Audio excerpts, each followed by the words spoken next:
What's up, everybody? License to Watch is my favorite show. If you want more content, then you should go to patreon.com/L2W. You could subscribe with $1 a month. As a subscriber, you get access to tons of cool bonus stuff. These guys cover a lot of cool movies like Twister, Hard Boiled, Scarface, Rudy, The Untouchables, the Star Trek Next Generation movies, Scrooge, Maverick, Commando, Total Recall, and Loaded Weapon 1. So don't be a fool. Head over to www.patreon.com/L2W. Do it today, dum-dums.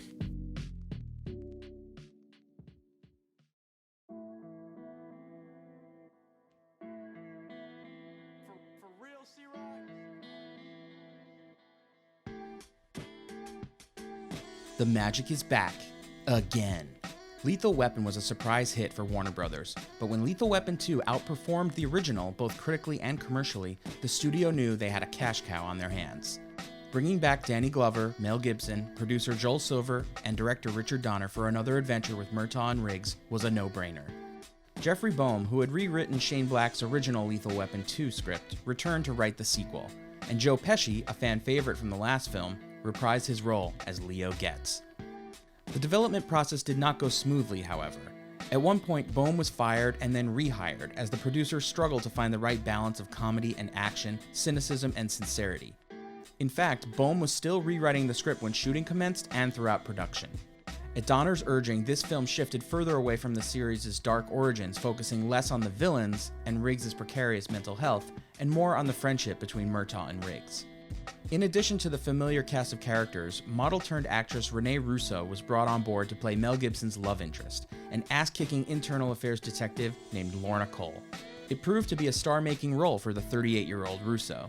Lethal Weapon 3 was a box office hit, the fifth highest-grossing film of 1992, and the most lucrative film in the Lethal Weapon franchise. But is it truly the fun and freewheeling high point of the series? Or is it a shapeless morass of forgettable villains, nonsensical action, and corny dad jokes? Or could it be both?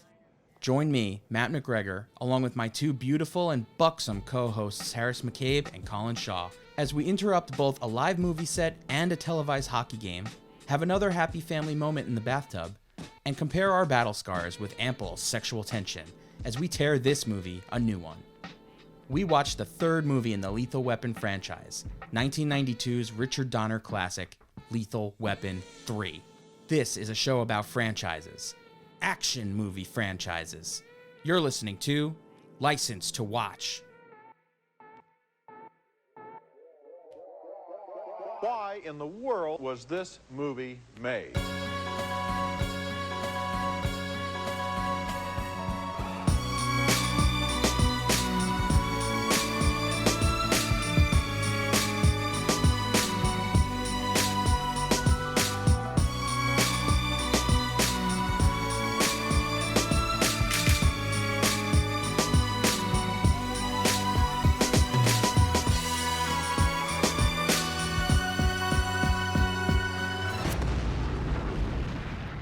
Oftentimes, I think about what if God was one of us, just a slob like one of us, just some stranger on the bus. Yeah, like a stranger on the bus trying to make his way home.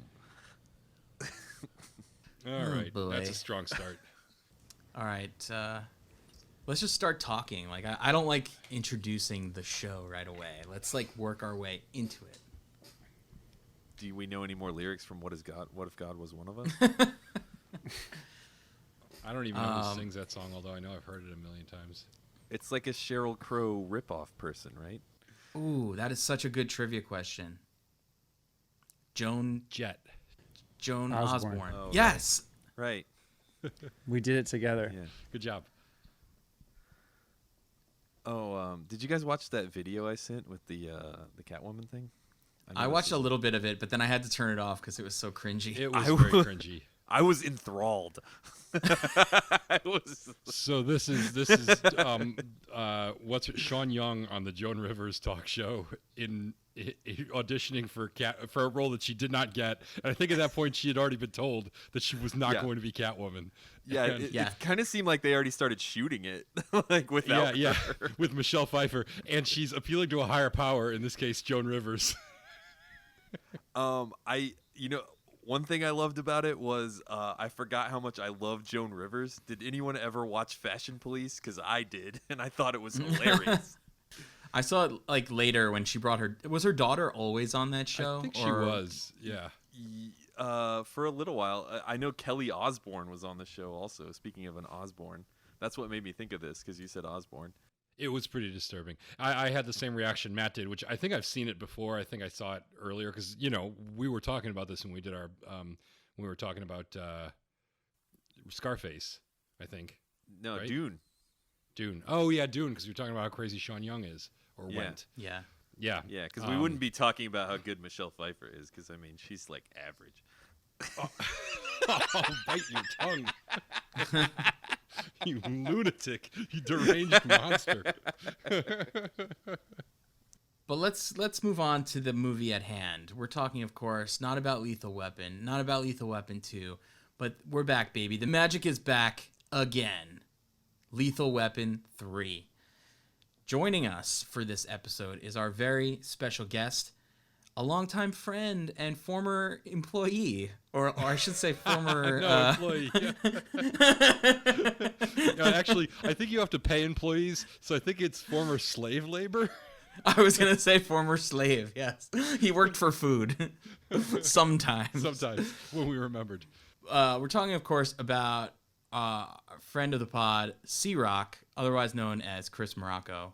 Chris, how are you? Welcome to the show. Yeah. What's up, guys? It's cool to be in this seat for once. You never asked. Yeah. I was under the impression you didn't watch movies, so I didn't think it would fit. Have you seen this film, Chris? I'm getting better, and I just finished it moments before we started. So, yeah. Had you ever seen it before? No, I had. Have you ever seen any of the Lethal Weapons before, or was this your first foray into the adventures of Riggs and Murtaugh? It was my first foray. Wow. I don't know why I hadn't seen them. No reason. No, it wasn't anything bad against it. I thoroughly enjoyed it. I laughed out loud. I yelled at the television. So, yeah, it was cool. Did you find yourself, jumping into the third installment of the franchise, did you find yourself lost and thinking, who are these people? What's going on? Was it a pretty shallow learning curve there? Yeah, it is a bit of both. I wrote down a few questions. I'll start off with a little piece of trivia for me. So I worked on a movie. The 546 movie that I worked on at USC was kind of like the first time that I was like, all right, I'm going to do sound. This is cool. This is a cool thing. And there was a line in the movie that was dumb and it got scrapped, but she goes, "Hey, sugar." And then I'm watching this movie, and maybe you guys don't remember that, but the whole crazy getaway scene with the lady, and she goes, "Hey, sugar." She does the line, yeah. And I'm yelling and screaming at the TV, but I'm also going, who the fuck is this?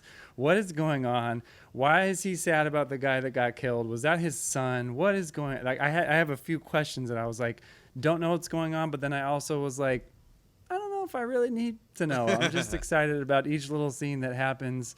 And I definitely followed the story. There was a few times that I was like, I think if I had some back knowledge, this would hit harder, but I definitely was able to enjoy it. You weren't lost in the labyrinthine intricacies of this meticulously constructed plot.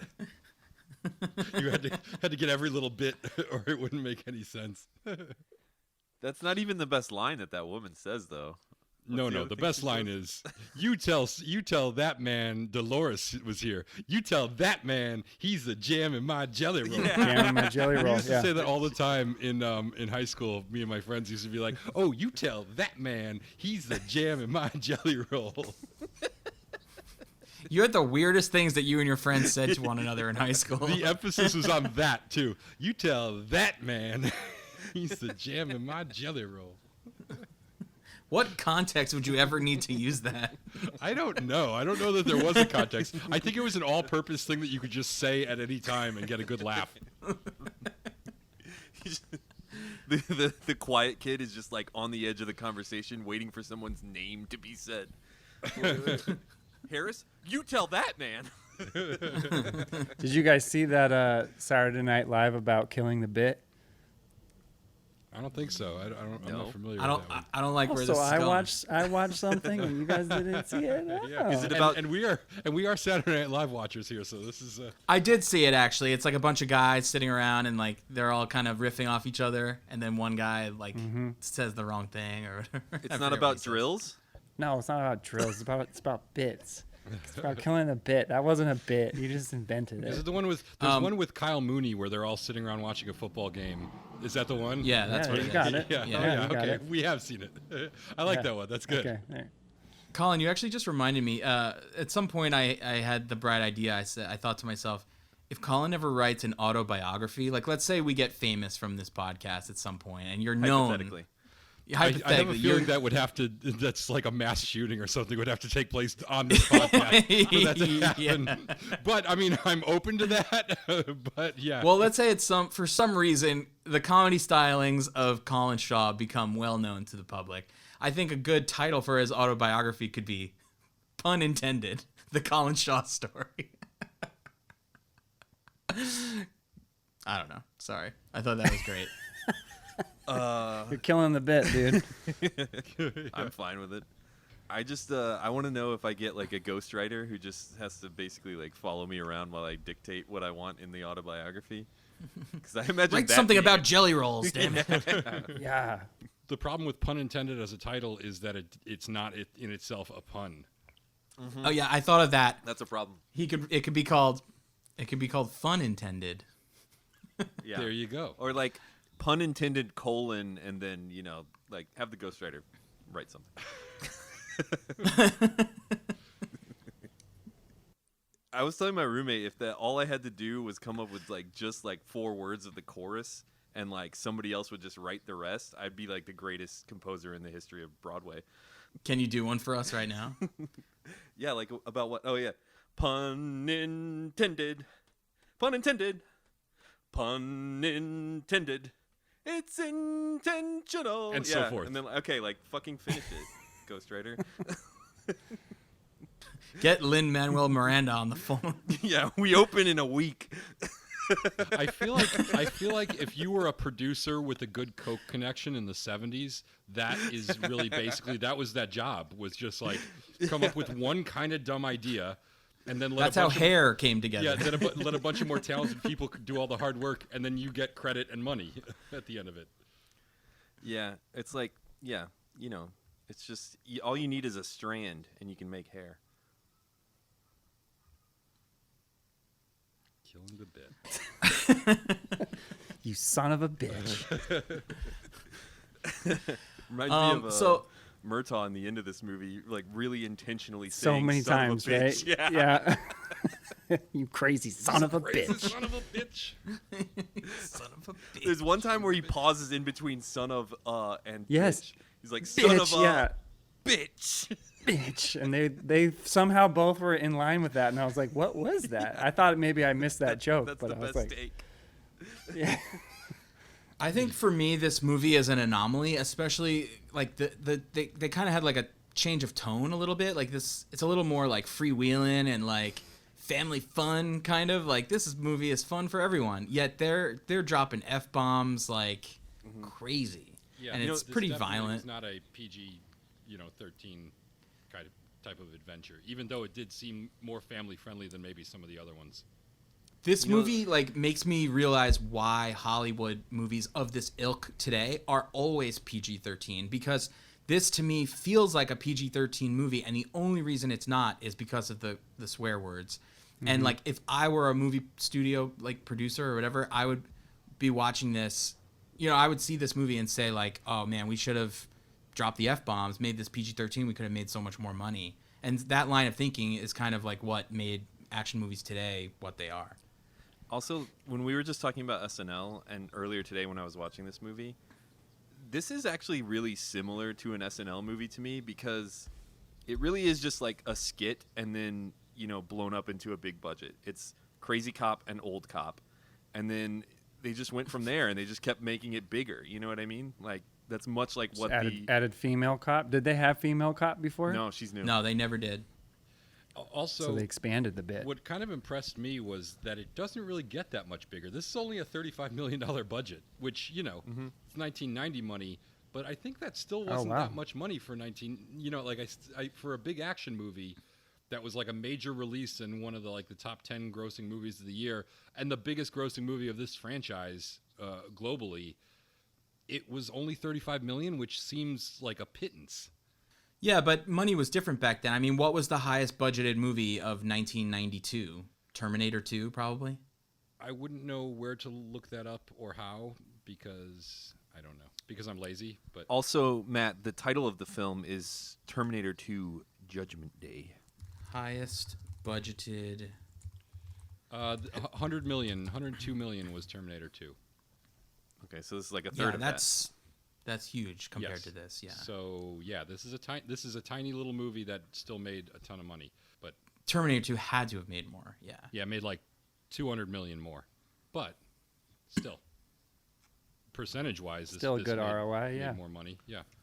This was the 5th highest grossing film of 1992. It was tied with Batman Returns. No, it's not tied. It beat Batman Returns. Oh.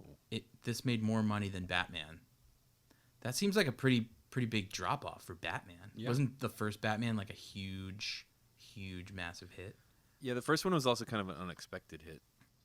Before we go into anything else, I think we should say who Chris is and what his connection is to our past. For those who maybe weren't with us for the old Bondcast days, we started off as a podcast called Bondcast James Bondcast, where we discussed obviously James Bond films. Once we ran out of James Bond movies and the last movie is still yet to release, we decided to rebrand and become Licensed to Watch, and here we are. So now Chris was with us from the very beginning, right? From our very first episode? Yeah.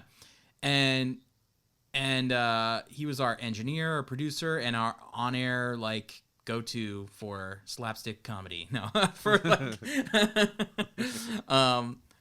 kind of, helped out in many facets. And then, at some point. Yeah, back in those old days, he was acting out everything we said, and we told him they can't see you, and he kept doing it. I just couldn't help it. But I gotta say, he was great at it. He was amazing. Yeah. But now Chris has returned as his alter ego C.ROCC, and he does those lovely remixed beats that you hear when I do my intros in the beginning of every show. But yeah, I mean, I think that makes the show, it gives it a unique touch, and I think it's something that our fans appreciate. Early on, some of our first comments were always about the music. Where can I get this and whatever? And I would tell them, fuck off. You can't get it. But Chris, maybe you want to tell us a little bit about your music and how people can find it, and a little bit about yourself. Yeah. Well, it's cool to be back, and I'm glad that we're still buds and we can do this. And I have been actually watching more movies because now I teach, and so I kind of have to be able to talk about movies and teach and get the kiddos' film IQ up and stuff like that. So, but yeah, in terms of music, it's been kind of a cool ride, and I've always really appreciated you giving me a task or an assignment to do, because I think one of the weakest things I too about play the music, teacher. Yeah, there you go. It's sometimes just sitting down and doing stuff without a reason or a purpose, or without a built-in fan base, or it's I could spend 10 hours on something and show you guys and you go, oh yeah, cool, good job, and then just walk away, and then it's kind of this hardly feels worth it at some point kind of thing. So that was always fun to do that, and I ran wild with Exorcist and made way too many tracks, but I was just having a good time doing that. You know, with Halloween being a favorite holiday of mine, being born in October and stuff like that. That was really fun. So what I've been doing is making music and not telling anybody. Secret music. That's been my strategy. Nice. Yeah, it's just like if somebody then wants to know about it or we talk about it and then I'll tell them.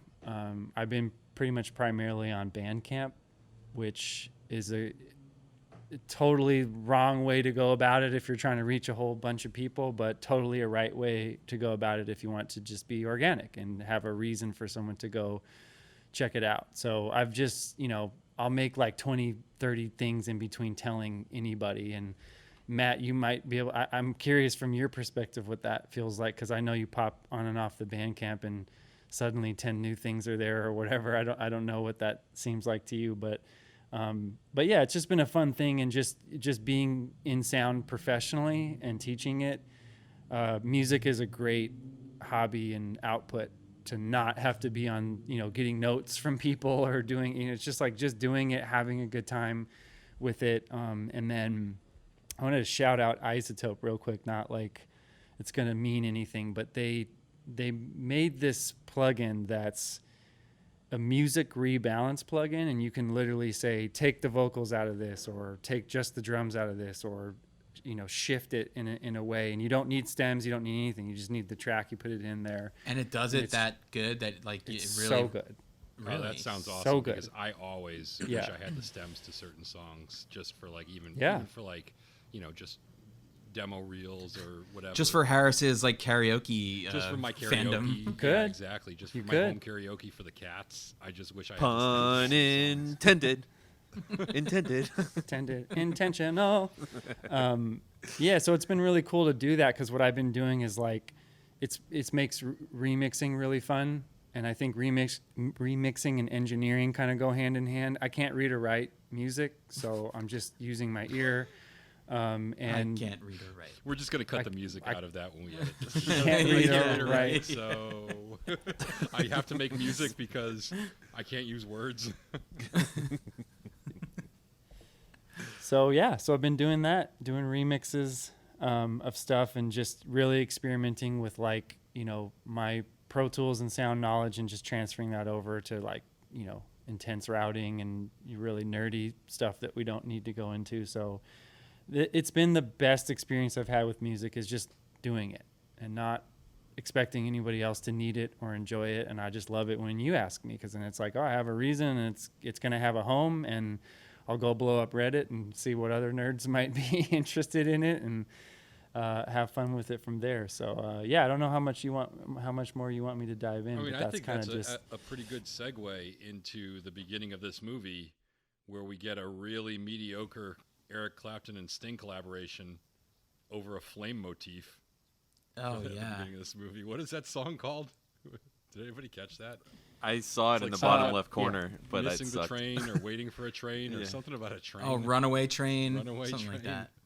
Yeah. I feel like it's always called Runaway Train. Okay, so the flames thing, when I was in high school, this is a little bit, you know, not totally related to Lethal Weapon, but the flames thing made me think of when I was in high school. You know how when prom time comes, you all have to, all the boys are supposed to figure out how to ask the girls to the prom the right way, right? And you set one on fire. I just ran through the school with a torch, and I was like, "Whoever burns is mine." I'm sorry. I hope I didn't step on the punchline there. I just assumed that was like a joke. But go ahead, tell the story. No. So I was like trying to think of ideas, and my first idea was like, I'll go to the gas station and get a bunch of gasoline, and I'll spell out prom. Why is that always your first idea? Why did you have to go to the gas station for gasoline? You didn't have any like in your shed, you know, In your stockpiled? melons? You didn't have any melons full of gasoline somewhere? So that was my plan. I was like, I'll write prom, and I'll light it on fire, and it'll be like prom in fire. On her front And then lawn.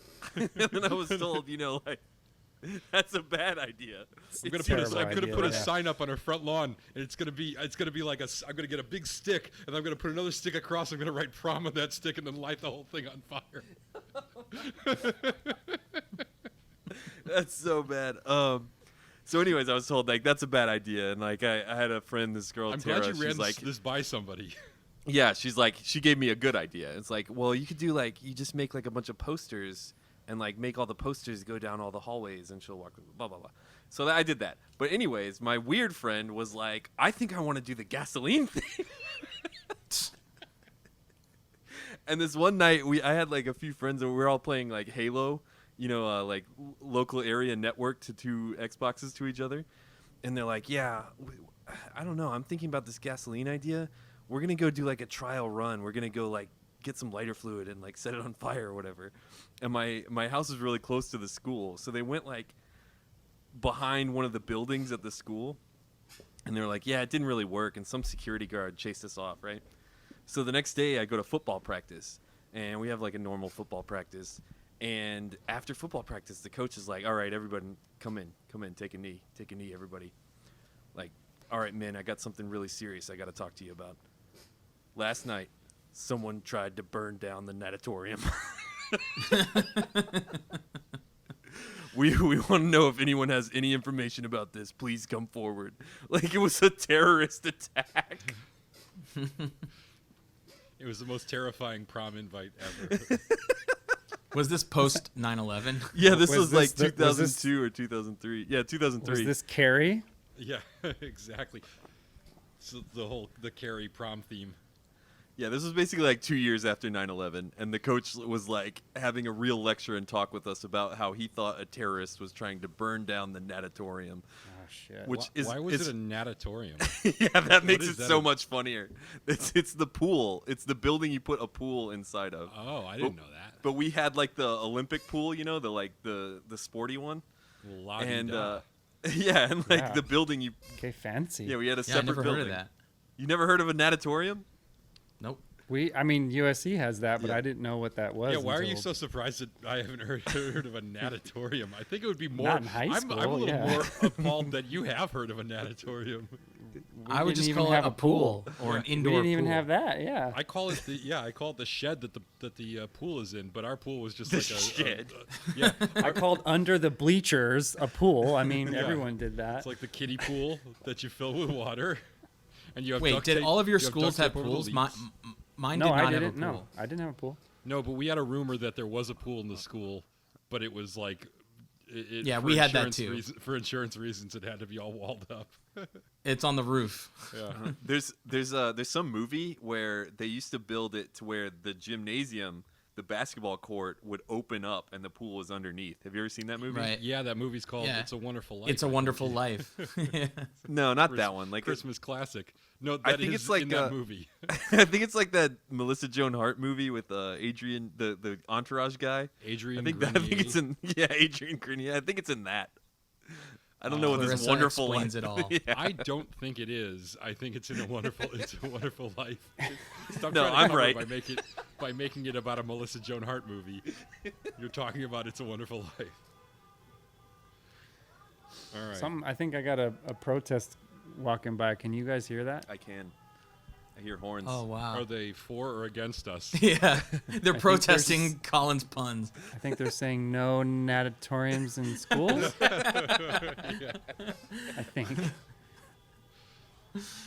Call it a pool. Call it a pool. The word natatorium is really not cool. Does not rule. Yeah. You elitist Texas prick. But not laughing out loud when he said straight face to like 100 people, someone tried to burn down the natatorium was one of the most difficult things I've ever had to do. I feel like the most difficult thing you would have had to do, even more difficult than that, is actually burn down a natatorium. You know how hard it is to light a pool on fire? It was like a brick building. I've no one could tried have burned many a that down. time. Yeah, it's Yeah. impossible.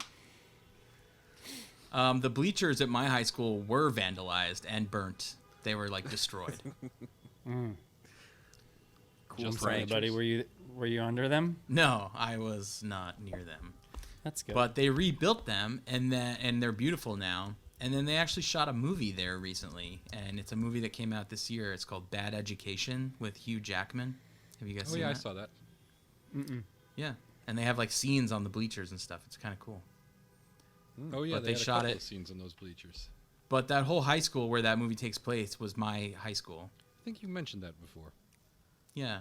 It looks I mean, the story of it didn't take place in my high school, but they Yeah. filmed in my high school. It looks like a Yeah. pretty fancy high school. Not fancy enough to have a natatorium, but No. like a second tier fancy. I think if we're ranking fancy high schools, Collins definitely in first, and then you might be in second with your fancy high school, your fancy movie star high school. Fair enough. Well, your and- shed pool. And Is yeah, our third. shed pool, and then Chris doesn't know how to read or write, as we established. So, I'm out. no high school to speak of there. So I'm out. that's the ranking. That's the official ranking. Thank you for listening. Goodbye. Yeah. I kind of hope going forward that we reference the word natatorium in several more episodes in the future of License to Watch. I have a feeling I'll never hear that word again. You're probably gonna have to do it because I've forgotten it already. Yeah. It sounds like something you would call an auditorium if you named it after Natalie Portman. It would just become the Natatorium, and it's got like her picture above like the basketball hoops and stuff. That does make a lot of sense to me. Yeah. Why are there basketball hoops in an auditorium? Well, not all schools can have multiple buildings, okay? Sometimes exactly. we have to share multi-purpose buildings. We don't have natatoriums. It's both a gym and an auditorium and a natatorium and a vomitorium and all the other toriums. Crematorium? Crematorium. Yeah. Yeah. Ooh, on campus? Damn. Yeah, I got auditorium mixed up with gymnasium, but my gymnasium was named after Jim Belushi, so it was spelled Jim-nasium, Is that and a it had joke? pictures of Jim Belushi everywhere. I can't tell if that's a joke or not. I can't either. Before It's as either real of as you you want it to be. Before either of you got on the Zoom, me and Matt spent like 15 minutes talking about Jim Belushi. And the fact that he was able to shoehorn Jim Belushi's name into this thing, I am in awe right now. I mean, Now, every time you hear the word gymnasium, I hope you think about Jim Belushi. I can't believe you guys didn't realize that we're going to be talking about Jim Belushi later in this podcast, but I'm going to save that for now because it's going to happen again. Oh, I can't wait. Yeah. Anyway, speaking of which, should we get back to this movie? Should I just summarize the plot? We're like a half hour in. I don't want my show to be weak. I feel like it's strong already. It's do? solid. Yeah. Yeah. It's Okay, solid. the way you said that, like we wasted 30 minutes, I was like, oh No, we're doing great. Now, Matt has to summarize his plot in under, I don't know, we'll say 2 minutes, but it'll be more like 5 or 6. Yeah, it'll be Right. much longer. You ready? Yep. All right, we're back. The magic is back again. We got Riggs, Murtaugh. They're trying to defuse a bomb in a building, and Riggs is up to his crazy antics, and he fucks up, and he makes the building explode. They run. So now they're back on the beat. They're beat cops. They're trying to arrest guys for jaywalking and stuff. And they just happen to be there when a heist is happening of an armored truck. They chase the guy in an armored truck. There's a sassy black woman who is very funny. And they catch the guy, but then he gets killed in jail in his holding cell because the bad guy is a former cop and he has access to the building, and he comes in and just kills the guy so that there's no witnesses left, right? So he's obviously got a whole plan going on. We don't know what his deal is.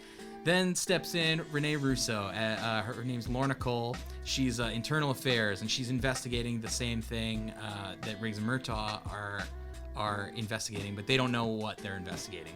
So Riggs sleeps with her, gets the information, and finds out that this guy, Travis, who is the bad guy, he's up to no good. He's got a whole gang. He's trying to get these cop killer bullets out on the street, and he's selling guns, making money, working with gangs and bad guys. He's not cool. So there's another chase scene, I believe. There's a lot of antics. I have 30 seconds. So they chase Travis down eventually Murtaugh kills a kid. In self-defense, he shoots a kid, and it's his son's friend, and he's really upset about it, but it was him or the kid, so he had to go.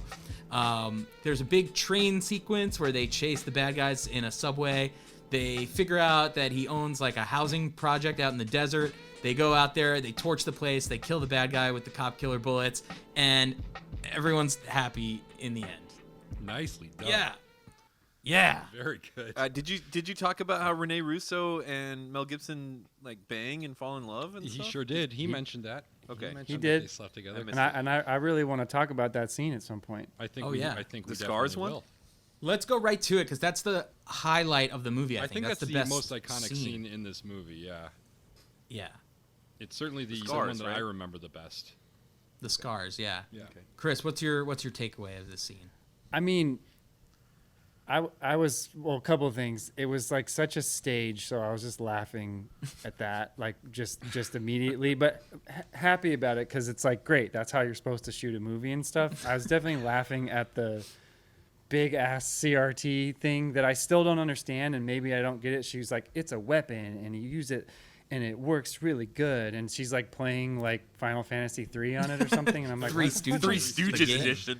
An Activision game that I actually remember playing on the computer. From Oh, way back okay, then. yeah. I was like, did not get what any of that was going on, and then as soon as it's, go ahead. I don't understand how you play Three Stooges the video game. Like, what is the goal? Whoop whoop. It was kind of all just like mini. It was kind of all just mini games, which with like one was like the pie throwing contest scene and Like Mario Party kind of thing? Yeah, kind of. Except it.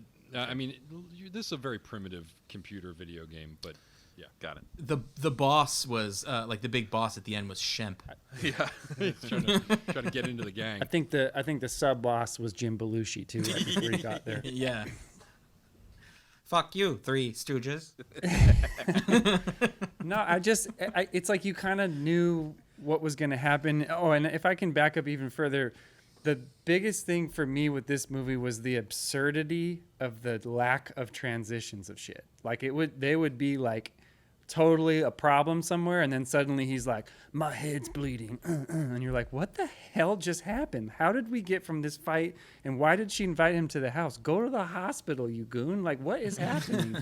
So I'm sitting And here how just they like, never like go like consult with their fellow detectives or other cops. They never Nah. call for backup. They never do it. It's just like randomly. No. Hey, we found a lead. Let's just go there and not even tell any of the other people that we're working with about this. Or how about let's just go there, girl that I barely know, and me, Mel Gibson. Forget my partner. Let's just leave him wherever the fuck he is. totally. He's drinking himself into Totally. a coma, but no, it's cool. We'll just randomly. It has been established over the past two movies that there are literally no rules for them and their police work, like, at all. Yeah. So I love that they kind of address it in this movie. Like they blow up a building for no reason and then get demoted. And then like a few scenes later, he's like, you guys are both reinstated. Like, Yeah. millions of dollars of Exactly. damage. And it's just like, whatever. But even like I think a great example of what you're talking about, Chris, is there's a scene I can't remember what it's in between, but it's in between like two like high tension middle of the case. They've got a lead. They got to do something. They got to do something else. Where Riggs teaches Murtaugh how to do a spinning back kick, The spinning kick. and it's like a comedy scene that they just like. It's like somebody read It was the a Three script. Stooges Yeah, scene. somebody read the script and was like, there's nothing funny for a while. Can we have a funny scene in here? And somebody else was like, yeah, but these are two really dramatic moments, and you can't just have a funny scene in the middle. And then Richard Donner was like, oh, no, yeah, you can. We're just going to do it. Like, I'm the boss, and I'm doing it. And we're going to bring back old Sassafras from the beginning of the movie to come back with chocolates and flowers. Oh, yes. Exactly. Yeah, What the Yeah. heck? just because.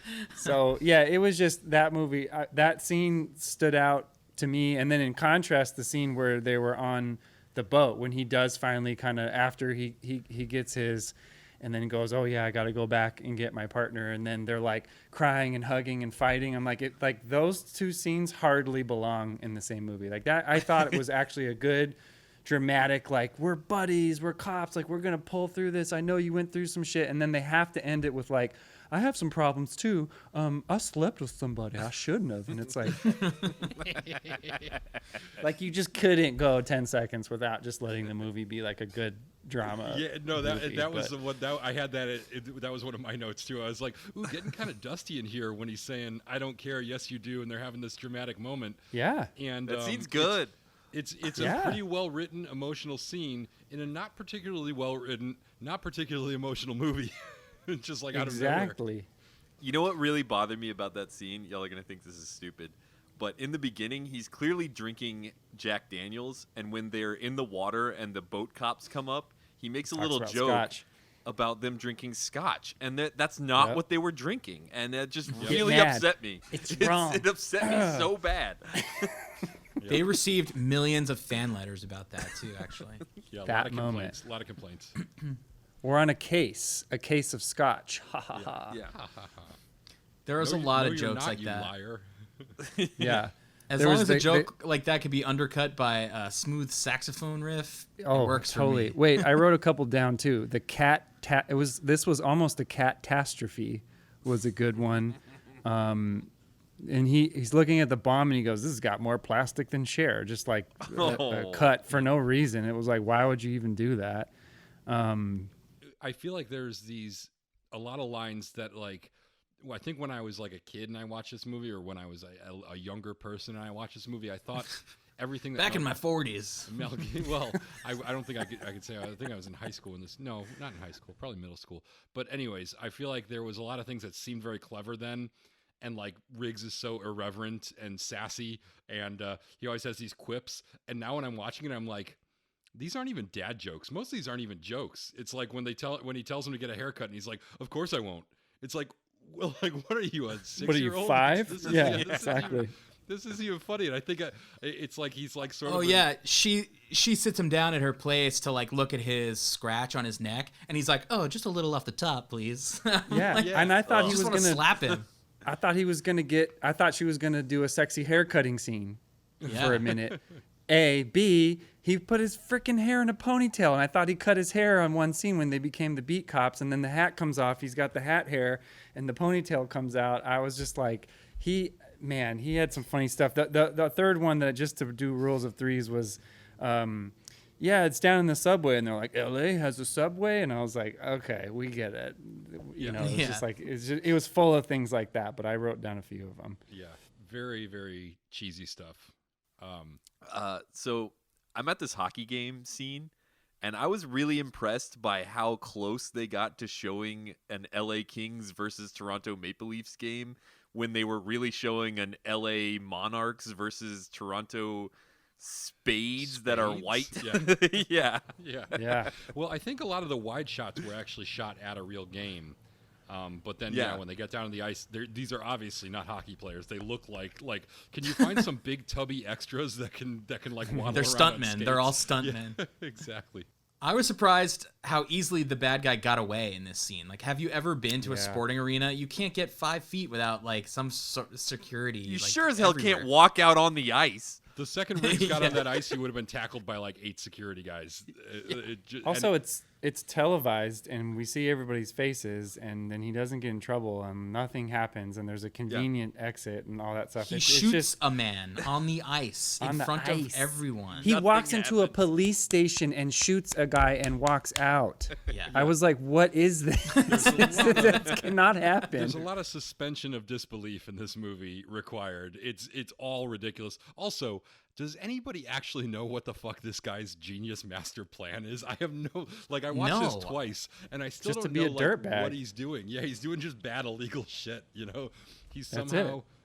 My impression was his idea was to flood the inner city with guns so that people would want to move to the desert. Yeah, but people don't live in the inner Whoa, that's city a that can deep cut. afford to move other places. That's not good. That's not a good strategy. There's No, also he said Yeah. Oh, I'm sorry. Go ahead. there's also never a scene where they like make it clear. You know what I mean? It's that Right. No, that there's never any explanation of his grand plan. No, they tried one time when he's got the chief in handcuffs, and then he puts the hard hat on his head, which was such a weird fucking thing to do. And then he basically just says like, "Yeah, what are you gonna retire happy and have a pension and be bored? Nah, man, this kid's gonna get his." It's like this really weird. I don't know if you guys remember that, but and then he like pushes Yes. him into the elevator, and it was like, that sounds great to just work and then retire. Like, I'm trying to figure out like what your motivation is to be this bad. Right, and his whole plan is to just keep on robbing the police impound places Yeah. and then Yeah. and then selling contraband to other criminals. right. Yeah, but So then he's why got this- build the thing in the desert at all? Right. But then he's got this Yeah. this legitimate business of a housing complex Right. in the desert where apparently people don't want to live, And my other thing is, so that scene where they throw the guy in the cement. So he's got this guy who works for him who went and did this armored That car. house is definitely going to be haunted. Oh, totally. 100%. And I don't know that the foundation's going to be sound if it's got a decomposing body causing a big gap in the cement there. But he's got this guy who basically has betrayed his trust and gone out and done some criminal shit on his own. And he's got to send a message that this isn't allowed. So he has this guy buried in the foundation of a building in cement in the middle of this construction lot where there are literally dozens and dozens of guys working there. And like when I'm 50 watching this plus scene, people. Yeah, well, yeah, exactly. Yeah, it's a when big I'm watching scene, the scene, I'm like, are all these guys at the construction site in on the criminal aspects of Jack's enterprise? And if not, why isn't he worried about witnesses? And if so, did he hire a bunch of licensed contractors and tradesmen to also moonlight as goons? Or did he somehow train all No, his goons he doesn't to be care. competent house builders? No. And also, like, is the basic premise that his legit business is supplemented by his crimes? And if so, why would he commingle the criminals and the legit business and entangle the two? And also, he's using his real name, and his backstory is that he vanished from the LAPD one day many years ago, but he's still living in LA and going to Kings games and owning a real estate empire and dealing with Every illegal Kings guns, game. but he hasn't changed his name or his appearance. What is going on here? Somebody help me. He goes to every Kings game, sits He ringside. shot a guy on live TV. He shot a guy on live TV, and then later he's just back at the real estate place being like, yeah, supervising construction. Like, this is just like, well, he hasn't even shaved his mustache. Yeah, sometimes when you're building a house, you see a guy get buried into the cement of a foundation, and you think, I'm under contract, and this guy, he's strong. He's showing me he's strong. He's showing me And he's so not I will afraid of me. Yeah, I will continue to nail these boards together. But the strangest thing of all is that his second in command, the guy with the glasses, looks exactly Stephen like King guy. Stephen King. Yes, yeah. Yeah. Stephen King goon is by far my favorite goon. Yeah. No, I liked, the goon that I liked, and I had a question for you guys because I didn't quite get this. Is but it Con Air it's goon? Terrence or whatever his name was. The kind of slick dude. Yeah, he's also another sassy guy in the beginning. He's like, oh, I don't need to watch this, and he was like, this is the best part. We'll write our initials in the cement, like as he's like burying this guy alive. Ghetto You guys, Godfather guy. Yeah, that guy. Yeah. So that 'cause sometimes I have problems with ensembles in movies because I'm like, did he need to even be in the movie? Like, I know they put back to the illegal police work. They held his head to a tire to get information out of him later. But and then there was one other scene that I had a question about. He's in a car and he's holding up like a gold MasterCard or American Express or something, and it looks like there's a wire out of that, like into the phone or something like that. Did you guys catch what I'm talking about? On a car phone, but also holding his American Express gold card in front of the phone for some reason. And why he's talking in a car in a building, none of it. It's all insane. It doesn't make any sense. The only thing that's important about that guy is, like, story-wise, we're supposed to know that he is responsible for getting the kids the guns. The guns, to the gangs with the kids in them. Yes. Yeah. But then they extort him for the information later. But it's just kind of like when they could I have just don't know. gone to the next Kings game. Because he probably still goes. He would be. Yeah, I'm sure he's got season tickets. He'll be back in that front row next game. Also, when they are beating these men and illegally detaining them and abusing them to extract information, they're being aided by an internal affairs officer whose job is probably to keep cops from doing shit like this, which is also just a Her whole job is other- to keep cops from doing that, and she's whole really other into it. problematic thing. Yeah, she was Weirdly excited. She was into like, it. Oh, now I see why you guys do this shit. This is fun. I like violating people's civil rights. Let's talk about Rene Russo a little bit. The introduction of a new character, Lorna Cole. Before you guys joined, me and Colin were talking about her a little bit, and Colin had a sentiment that I agreed with. Colin, what do you think of Rene Russo as an actress? Rene Russo, her acting, it's fine, but I've always been puzzled by this feeling I get. I am neither attracted to her nor unattracted to her. I feel like extreme neutrality towards her, prettiness and sexiness vibe. Like, it's not that she isn't bad at expressing herself as an actress. I'm just like, she looks really normal. She just looks like a woman to me. Even to the point where, like, when they have the scar scene where they're showing each other their scars, she, like, pulls up her shirt and pulls her jeans down. And, like, I feel like any other actress, that would be titillating in some way. You'd be like, ooh, skin of a attractive woman. Like, I'm seeing more than I should. But no, I just watched that feel scene. Like I a was physician. Like, show me, yeah, a physician. Show me where the pain is. Well, okay. Yeah, just really quickly, but I think that the acting in that scene and their banter and everything didn't help that, because none of it was actually sexy what they were doing, if that makes sense. Also, Right. those. I mean, I'm not a makeup expert, but a lot of those scars, like Mel Gibson's road rash scar and her shotgun scars when she pulls up her shirt, are like hella fake looking. Like, they are not even close to good. And The cheese grater? yeah, it's just not. It's not good. Like, you can see the seams on a lot of them, and you can see like the shine on some of them, and it's just not like that. Threw me off really. But also on the Rene Russo point, who I'm willing to talk about a little bit or a lot of it. I could talk about Rene Russo all podcast. Yes. I guess I'm going to be the voice of reason here, because you guys are out of your fucking minds. Are you kidding me? Rene Russo's Really? great Wow. and very attractive. I'm And- not saying she's a bad actress. I like her acting. I love Tin Cup, and I think she's like fantastic in it. But like, to me, she just looks like a woman, and like, that's it. She is a woman, and what a woman. Let's talk about Rene Russo just a little bit, because I think she is the most interesting thing about this movie. So when this movie comes out, she is almost 40 years old when this movie comes out.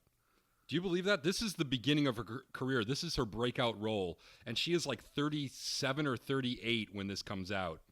Wow. She'd already retired from a 13+ year modeling career, and then spent like 7 years after that out of the spotlight, like going to school and doing different things and seeing the world.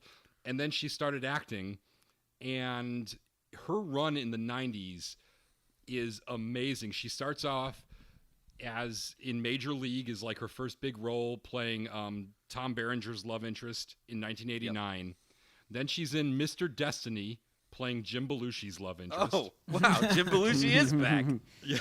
He's back. The magic is back, baby. The magic is back again. The magic is back.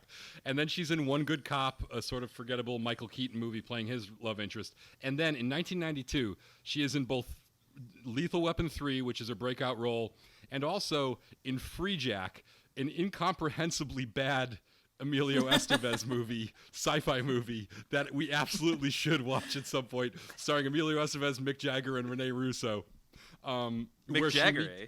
Yeah, where she meets her husband, Dan Gilroy, who wrote in that movie. And they get married shortly after that. She has a kid, I think, around the time these movies come out, at like age 39. Then she's in the Line of Fire, a forgotten Clint Eastwood gem, which absolutely is a great movie.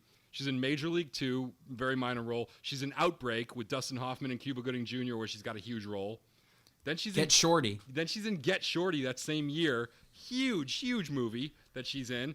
Then she's in Tin Cup. Then she's in Ransom. Then she's in a movie called Buddy, where she adopts a gorilla. It's one of her few misfires in the 90s. Nice. That sounds good.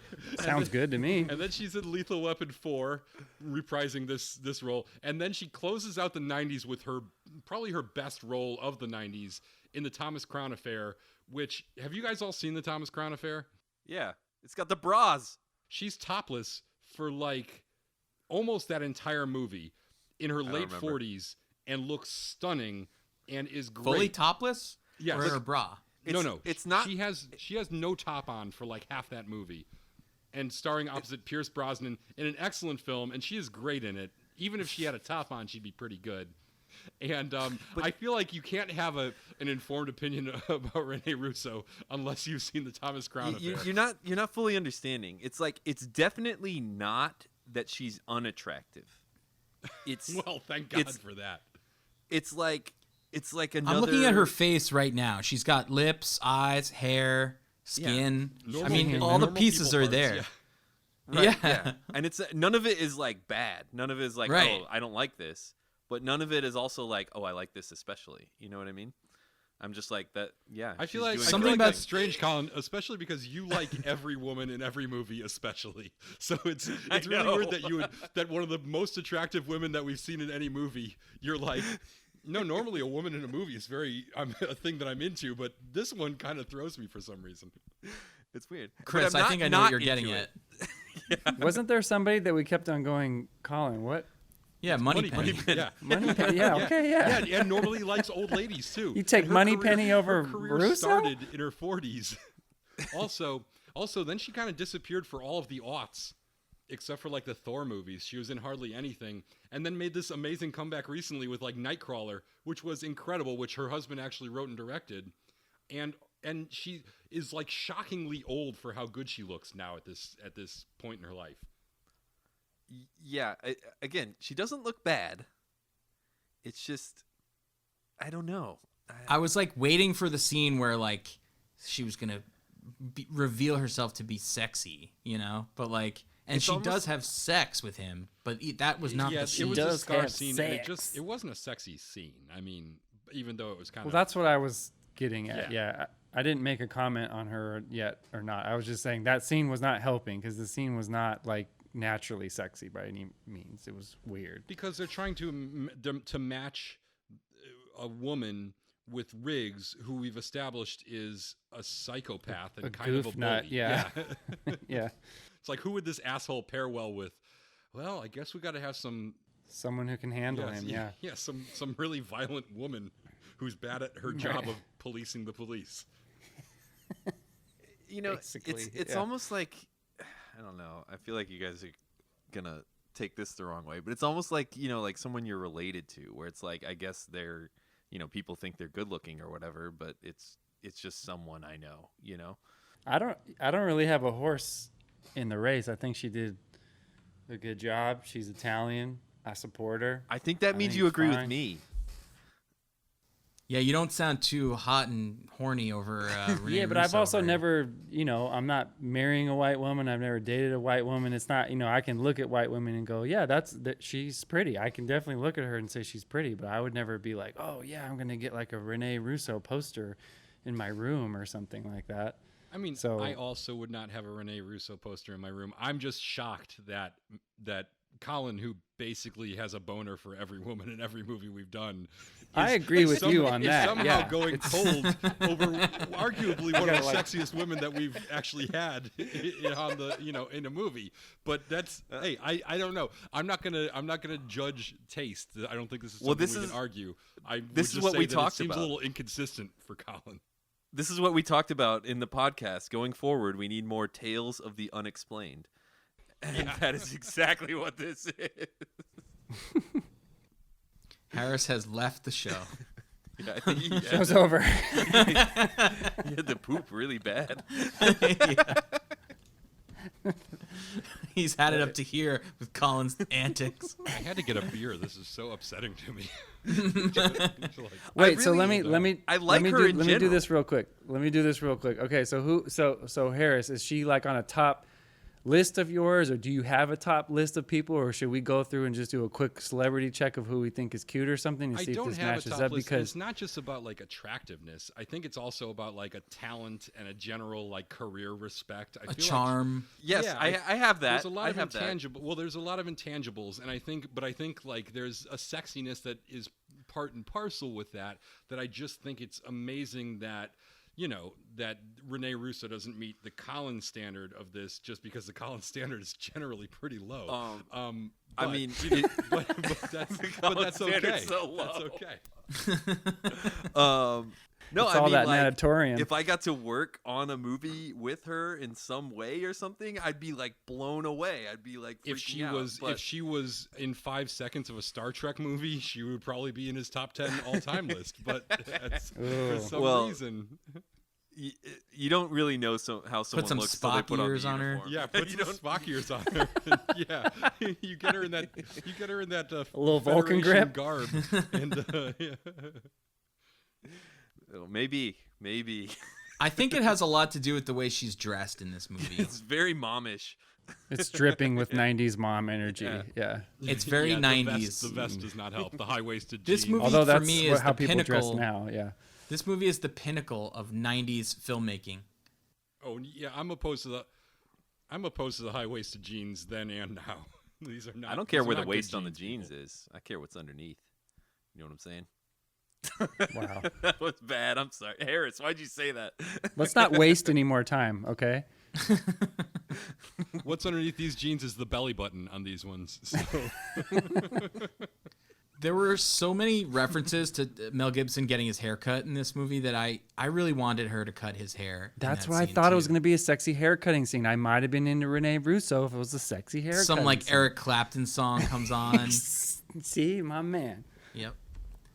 There's candles. It alludes to like the Flaming Three from the very beginning of this film. my hair, There you go. Candles could just you light out do everywhere. it in heaven? I don't know. Beautiful. Wait, the intro song, guys, is It's Probably Me. Like, that wasn't like a guess of what that is. Like, that was on the radio and everything. That was a huge Sting song. I've Yeah. heard better guys are- Sting songs. We all just go silent. No, but you guys were like, it's some shit about a train No, or the something. train I'm like, song it was was the train song was the Elton John song at the end. You're right. It's probably me was the opening song. They're both Clapton collaborations, and I think they're both pretty forgettable. Yeah, but I'm just saying the at least the world perceived. I'm not saying I listened to It's Probably Me, but like that was what, It sounds I like don't you're even know saying on- that this is on your playlist. Was that pretty song much. made for this movie, or was it Yeah, I already? think so. I think they were both Yeah. made for the movie. That and I think so, yeah. I think it was and I think it was probably a big deal. But also keep in mind, this is a time when I feel like every movie that came out sold a soundtrack, and if it had an original song Yeah. written for it by a famous pop artist, that song Yeah. charted, whether it was good or not. So I mean, Right. Totally. you know, just Think about Seal Kiss from a Rose. Well, that's- which is that's a actually great A song. great song. I mean, this is That's a great song. that's a classic. So I mean. No, I do like Seal though on the left. I mean, All for Love. There are good songs that came out with these movies that everyone knows. I think the reason this is a forgotten one is because it's the crappiest of a long line of. Oh, I'm at the scene where he's holding the American Express card right now and talking on the phone. I see. Yeah, what you what guys are is talking that? about. Understand what's happening. You know what it's called when you collaborate with Eric Clapton and you get a bad song out of it? oh God. I don't even want to do it. You're in too deep. have to. Getting the clap. Oh, Wow. Yeah. That sucked. I was kind of hoping it would be a little better. fucking s- Every once in a while, they're good. I mean, That like was really like bad. once every 10 or 12 podcasts, you nail one, and it's worth it. But Wait, and I want to say one thing. We've gotten this far. What's our time at right now? We're an hour in. We're an hour in and we have not mentioned Joe Pesci. Okay. Because- Let's mention him. Okay. I think I was hoping we go the next hour and still he has overstayed his welcome in this movie. That's the Yeah, character, He doesn't I really do have a much. question though. Is he in any of the other movies? Should I? He was introduced in the last movie. And he Okay. will be in the next one. Yeah. So he's in all of them except for the and first then, one. yeah, and I hear what you guys are saying. He had his funny little blow up after he comes back from the hospital, and he drops like, he basically slips into his Goodfellas character and drops like 15 f-bombs. It's a I don't know if you guys. that's a recurring bit because he had a thing in the second movie where he's like, they fuck you at the something, the DMV or something like that. I can't remember okay. what it is, but it's like he has this whole tirade where he goes, they fuck you at this, they fuck you at that, and then he's doing it, Yeah. fuck you at the hospital. It reminded me of the like the scene where in Goodfellas where he's like, "What are you still doing here? I thought I told you to go fuck your mother." And so I laughed, but then I was like, "Wait, this is probably not good to laugh at this because I'm laughing off of like nostalgia and a whole nother movie. Like I don't think in context of the movie it was bizarre." I feel like all laughter in these movies is based on some cheap, reference to something else. Or Sure. something. Like that was one of my biggest takeaways of this is like, it really. We've watched 3 of these movies now, and they're just like at the end he says, "Let's live to regret this, huh?" A lot of these lines seem like they're clever, but they're really not. And I feel like these movies and these wisecracks just aren't that funny, which is an important element because that's kind of what separated these movies. Was they were action movies, but they also were quippy, and and I'm trying to like think back. Was 48 Hours? I think 48 Hours was actually funny. 48 Hours was really funny. Yeah, and I know Rush Hour was funny. So like the buddy cop movie that preceded this and the buddy cop movies that followed this were all like funnier than this franchise that kind of established buddy cop comedy action as a thing. So I was telling Colin before you guys signed on today that I had read that Carrie Fisher, who was a very highly in demand, highly sought out script doctor of the 1980s and 90s, I think, she did a draft, or she did a punch up of this script. And I don't know if you've ever seen her in interviews or like, heard her speak ever. But she's very like, she speaks in punch up. Like everything she says is a quippy, like, well, and that's totally like every line in this movie feels like it was like she put her touch on it. But I think she's probably had funnier things than what she did here, because that is what she was known for too. She was known for a few things, but she wasn't necessarily a comedy writer. But that like quippy punch ups, dialogue punch ups, were I think one of her calling cards, specialties. Yeah. But and honestly, Jeffrey Boehm, who wrote this movie, is sort of known for writing action and writing, like quippy dialogue, but like action movie quips, which are held to a lower standard. And then I told Matt that I loved her in The Blues Brothers, to which he responded, "I have not seen that." And that was the beginning of the Jim Belushi discussion, believe it or Why was not. that the beginning of a Jim Belushi discussion?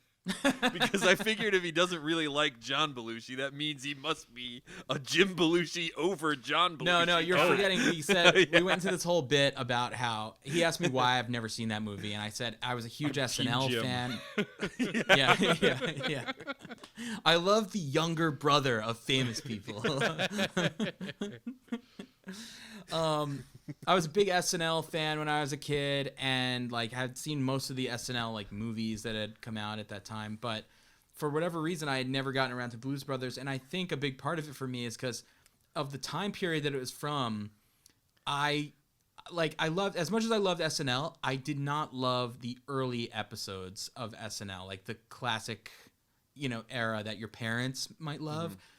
And it's that thing of like when your parents make you watch something that they think is funny, and it's like you can understand why they think it's funny, and you don't think badly of them for having laughed at it, but it's not that funny to you. It's not like fresh to you, It's not fresh. Yeah, like Colin was saying, they're laughing much louder than you. You're like kind of and they're like belly laughing. So I was talking about when he said that, I was like, this reminds me exactly of the feeling I got when I saw there was the first black guy who was on SNL. He did a skit where he was in a thought bubble above the person talking, and then he would just scream whatever they were saying.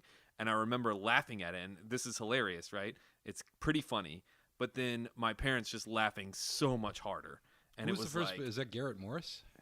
Garrett Morris did a bit where he was like, it was hearing impaired, like for the deaf. Instead of closed captioning. So instead of closed captions, it was him just shouting like what the other guy was saying. I think like any SNL, it depends on the sketch, because there are some really great ones from the Chevy Chase, Bill Murray's first season, and especially from like the Eddie Murphy seasons.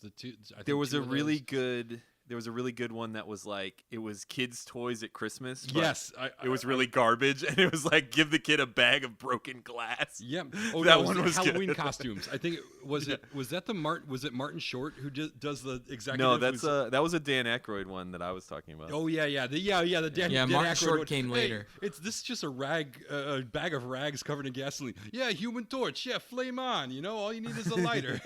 Yeah. And he's smoking a cigarette the entire time. That's a good one.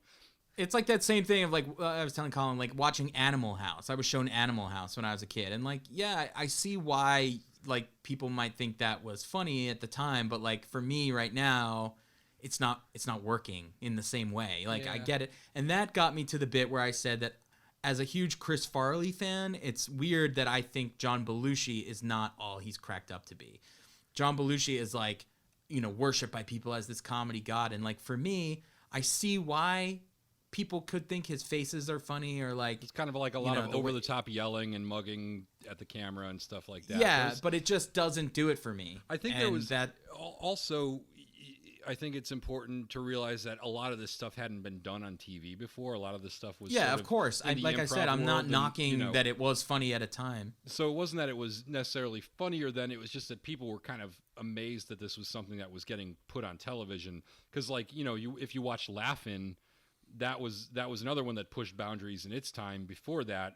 But like at every new boundary, it's like people laugh at the boundaries being pushed as much as at the comedy itself. So I don't know. I think Animal House holds up better. The Blues Brothers I never really thought was that funny. It seemed like kind of a vanity project that did really well. Animal House is pretty funny, but then when you get into the 80s, I feel like you get a little more of a modern sensibility for like Fletch. Exactly, I think holds up really well. There's a lot of movies I think in the 80s that hold up pretty well that are comedies, and there's a lot that don't. But this one definitely does not. Blues Brothers is good. Chris, have you seen Blues Brothers? What do you think? I think no, but it is a musical, so it does have a lot of I would say the sound Blues Brothers things. isn't funny, but it's a great collection of like great musicians, like all the guys they get from Stax and from like Muscle Ray Shoals. Charles, yeah, Aretha all the old musicians that they get, like even the backup, like the Blues Brothers band is one of the best collections of musicians to come out of the 60s and 70s in one place ever. They've just basically got all-stars that were session musicians and in some of the greatest bands in the history of 20th century music to all be in this one band, which is incredible. That's why it's funny is like they create little skits in which those people become characters to be in a band. Steve Cropper and Duck Dunn and all these other guys are just jamming out, and all these Chicago horn players. 2 Chainz, Miley Cyrus, they're all in there. Yeah, all the huge stars. And now the theme from Rawhide. Yeah, that is a great scene. That scene's so good. Okay, I want to talk about Lethal Weapon 3 for a second, if we might. Oh yeah. There is one scene in this movie that I really want to know. Maybe it's something that working on movies has ruined for me, but there is no way when Rayanne is being held hostage by the guy with the gun and Riggs runs across the street and tackles him. There is no way he didn't notice the cameras, the lights, the crew, and probably the police that would be surrounding that set on an active film shoot in Los Angeles. Or a big sign that says prop gun in use. Yeah, and probably like 4 police officers that were on duty standing there just to make sure this didn't happen. And 6 trailers. Yeah, exactly. The trailers alone, you would see the whole street would be blocked off with fucking giant trailers that all said, Quixote or whatever the fuck they say on them. Yeah. Depends. Yeah, sometimes they're honey blank. wagons. The real big ones are blank. I couldn't even get white trucks. Couldn't get past that. The whole time I'm just like, and also and then he did the Three Stooges eye poking to get her job back. And there's just also no way that he physically bullies this guy into giving her job. He would be screaming for his fucking lawyer the second Riggs touched him. Hey, Harris, that's just how Hollywood works, baby.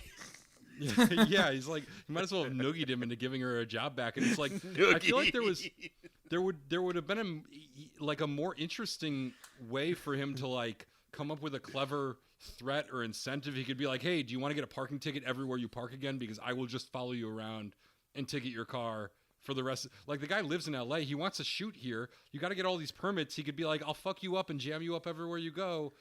But instead he just like basically physically abuses this guy. He's like, yeah, yeah. What's even worse is he asks for a cop, and an actor in a cop outfit comes out, and he's like, I want a real cop. I was like, no, shut up. Like, this is too far. And then this movie at the end, everyone's applauding this psycho assaulting someone. Yeah. Nope. Yeah. That would not This happen. movie has a lot of instances where they just happen to be like in the right place. Oh my God. Yeah. It's the entire movie. Like- so crazy. It's the Yeah. entire movie. It's like When they're come making on. the burger scene, when he's like, "Oh, you put a little bit of pepper on it," and then he's like, "Oh, there's a drug deal over there," and you're like, drug deal happening right in front of me. I don't even. If I just turn my head slightly to the side, it's like everywhere they go. If they just turn their head slightly to the side, they witness a crime. Yeah, and also, I thought that was bad. PD or whoever's in charge of that, because Pesci's car was a red convertible Mustang type of looking car. So I kind of went, "Oh shit, Cadillac. is Pesci, It's Pesci, wrapped up in some bad shit?" When they're rolling up in the red car with the rag top pulled up, it's just got the rag top up, and I was like, "No, don't do 2 red convertibles as main. Yeah. That's Definitely not working. Totally agree. Then it happens earlier in the movie with the truck heist scene. Yeah, when they're beat cops. armored car hijacking. I mean, armored cars. almost all these movies depend on them randomly being in. I think it's. Has anybody ever done a movie where it's like the entire thing is a setup specifically for these guys? Like basically a Truman Show, but wherever these cops go, people just commit crimes just so they can solve them, just so they'll feel good about themselves. I think a good way around it is what the Die Hard movies did, or at least Die Hard with a Vengeance. They kind of bring back a villain who has a vendetta specifically against him. Yeah, personal connection. So it's right. So it's not like he just happens to be there. It's like it's him for a reason. It's only for Die Hard with a Vengeance, because because all the other ones are just he randomly is in the wrong place at the wrong time, which that's why all even the though other I mean movies I'm suck. not as familiar with the later ones because they suck. But I think they even make a joke about it in one of the later ones. They're like, not this again. how can the same damn thing happen to the same Yeah, guy that's- 12 yeah, times? yeah. Yeah. I think the exact yeah. line. Yes. That's Every that's time I pretty go close. on vacation. You guys have seen the Ben Stiller thing, right? Where he makes fun of Die Hard on the Ben Stiller show. No. Oh man, that's what I'm referencing.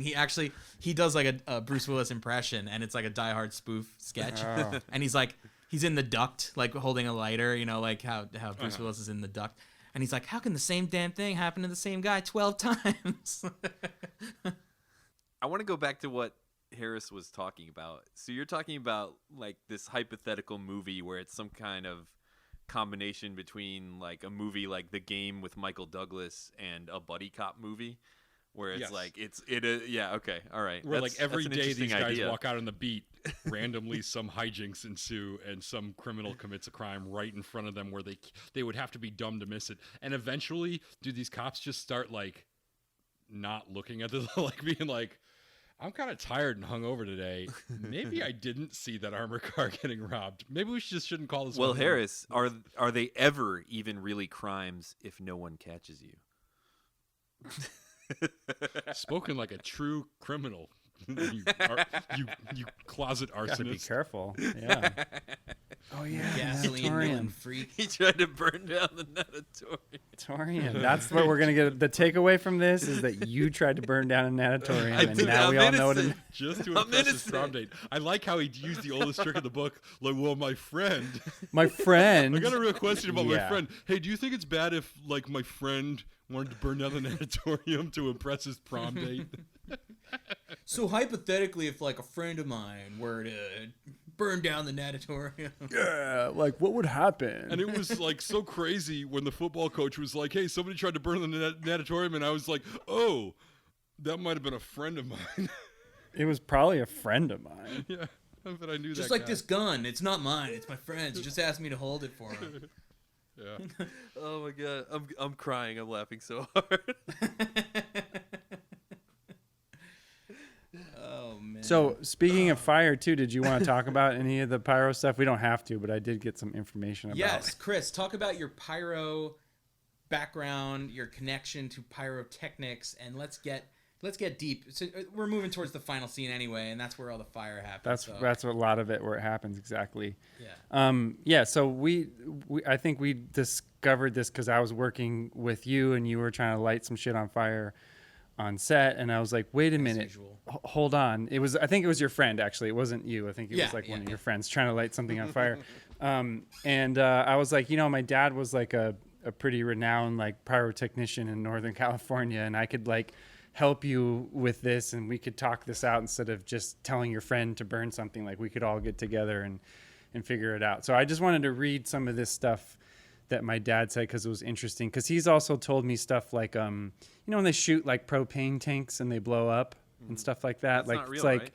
it's not real Yeah. because it would have to be some sort of like flame or spark or something to happen. So it's like maybe the bullet could hit something and cause a spark, and that could happen. But it's like these little movie rules that get sort of invented, and everybody just rolls with it. I mean, just sort of subjectively, it's fun and it was exciting, and it was an exciting time for pyro because my dad got his beginnings. My favorite story, just really quickly to tell, and he says this so casually, like it was just nothing. He was apprenticing at the time, and I'm pretty sure it was a Metallica concert, so there was a lot of bras and panties being thrown on the stage and stuff like that. And underneath the stage is a pit, and then there's grates basically where big fireworks can shoot up and out of, and that's actually how he got hurt in Metallica, right? It was a misfire. He was standing on one of those grates, basically. Yeah. So this is way before this. And wait, who did that happen to again? The guitar player or the lead singer? Yeah, I forget. I do vaguely remember that. I think it was the lead singer. James Hetfield. James Hetfield.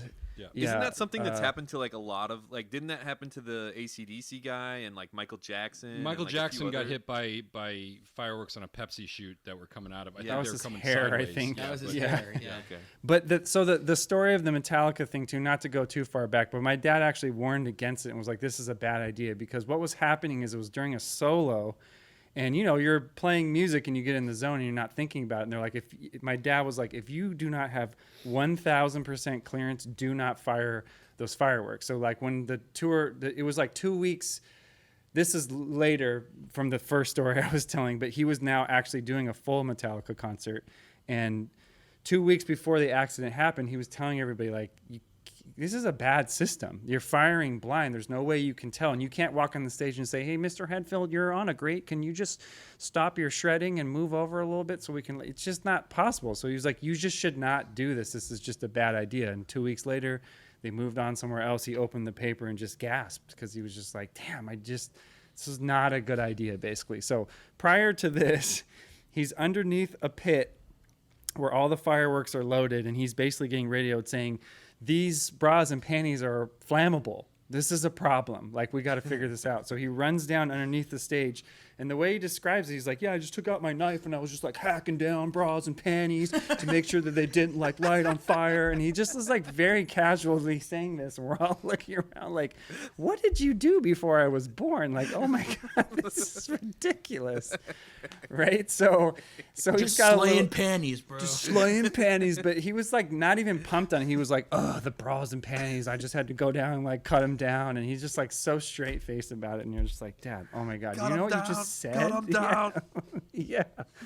So anyway, so we have that background and anything. I just wanted to share some of this because he took some time to write some of this stuff out. So I'm going to try to read some of it, and then I'll decode some of it. But so yeah, he's talking about the ammo truck with the explosives. He was like, obviously typical multiple explosions would not happen. That's a camera angle thing. That's a classic 90s trick to like show the punch twice from different angles. So they're obviously of doing the double action. Yeah.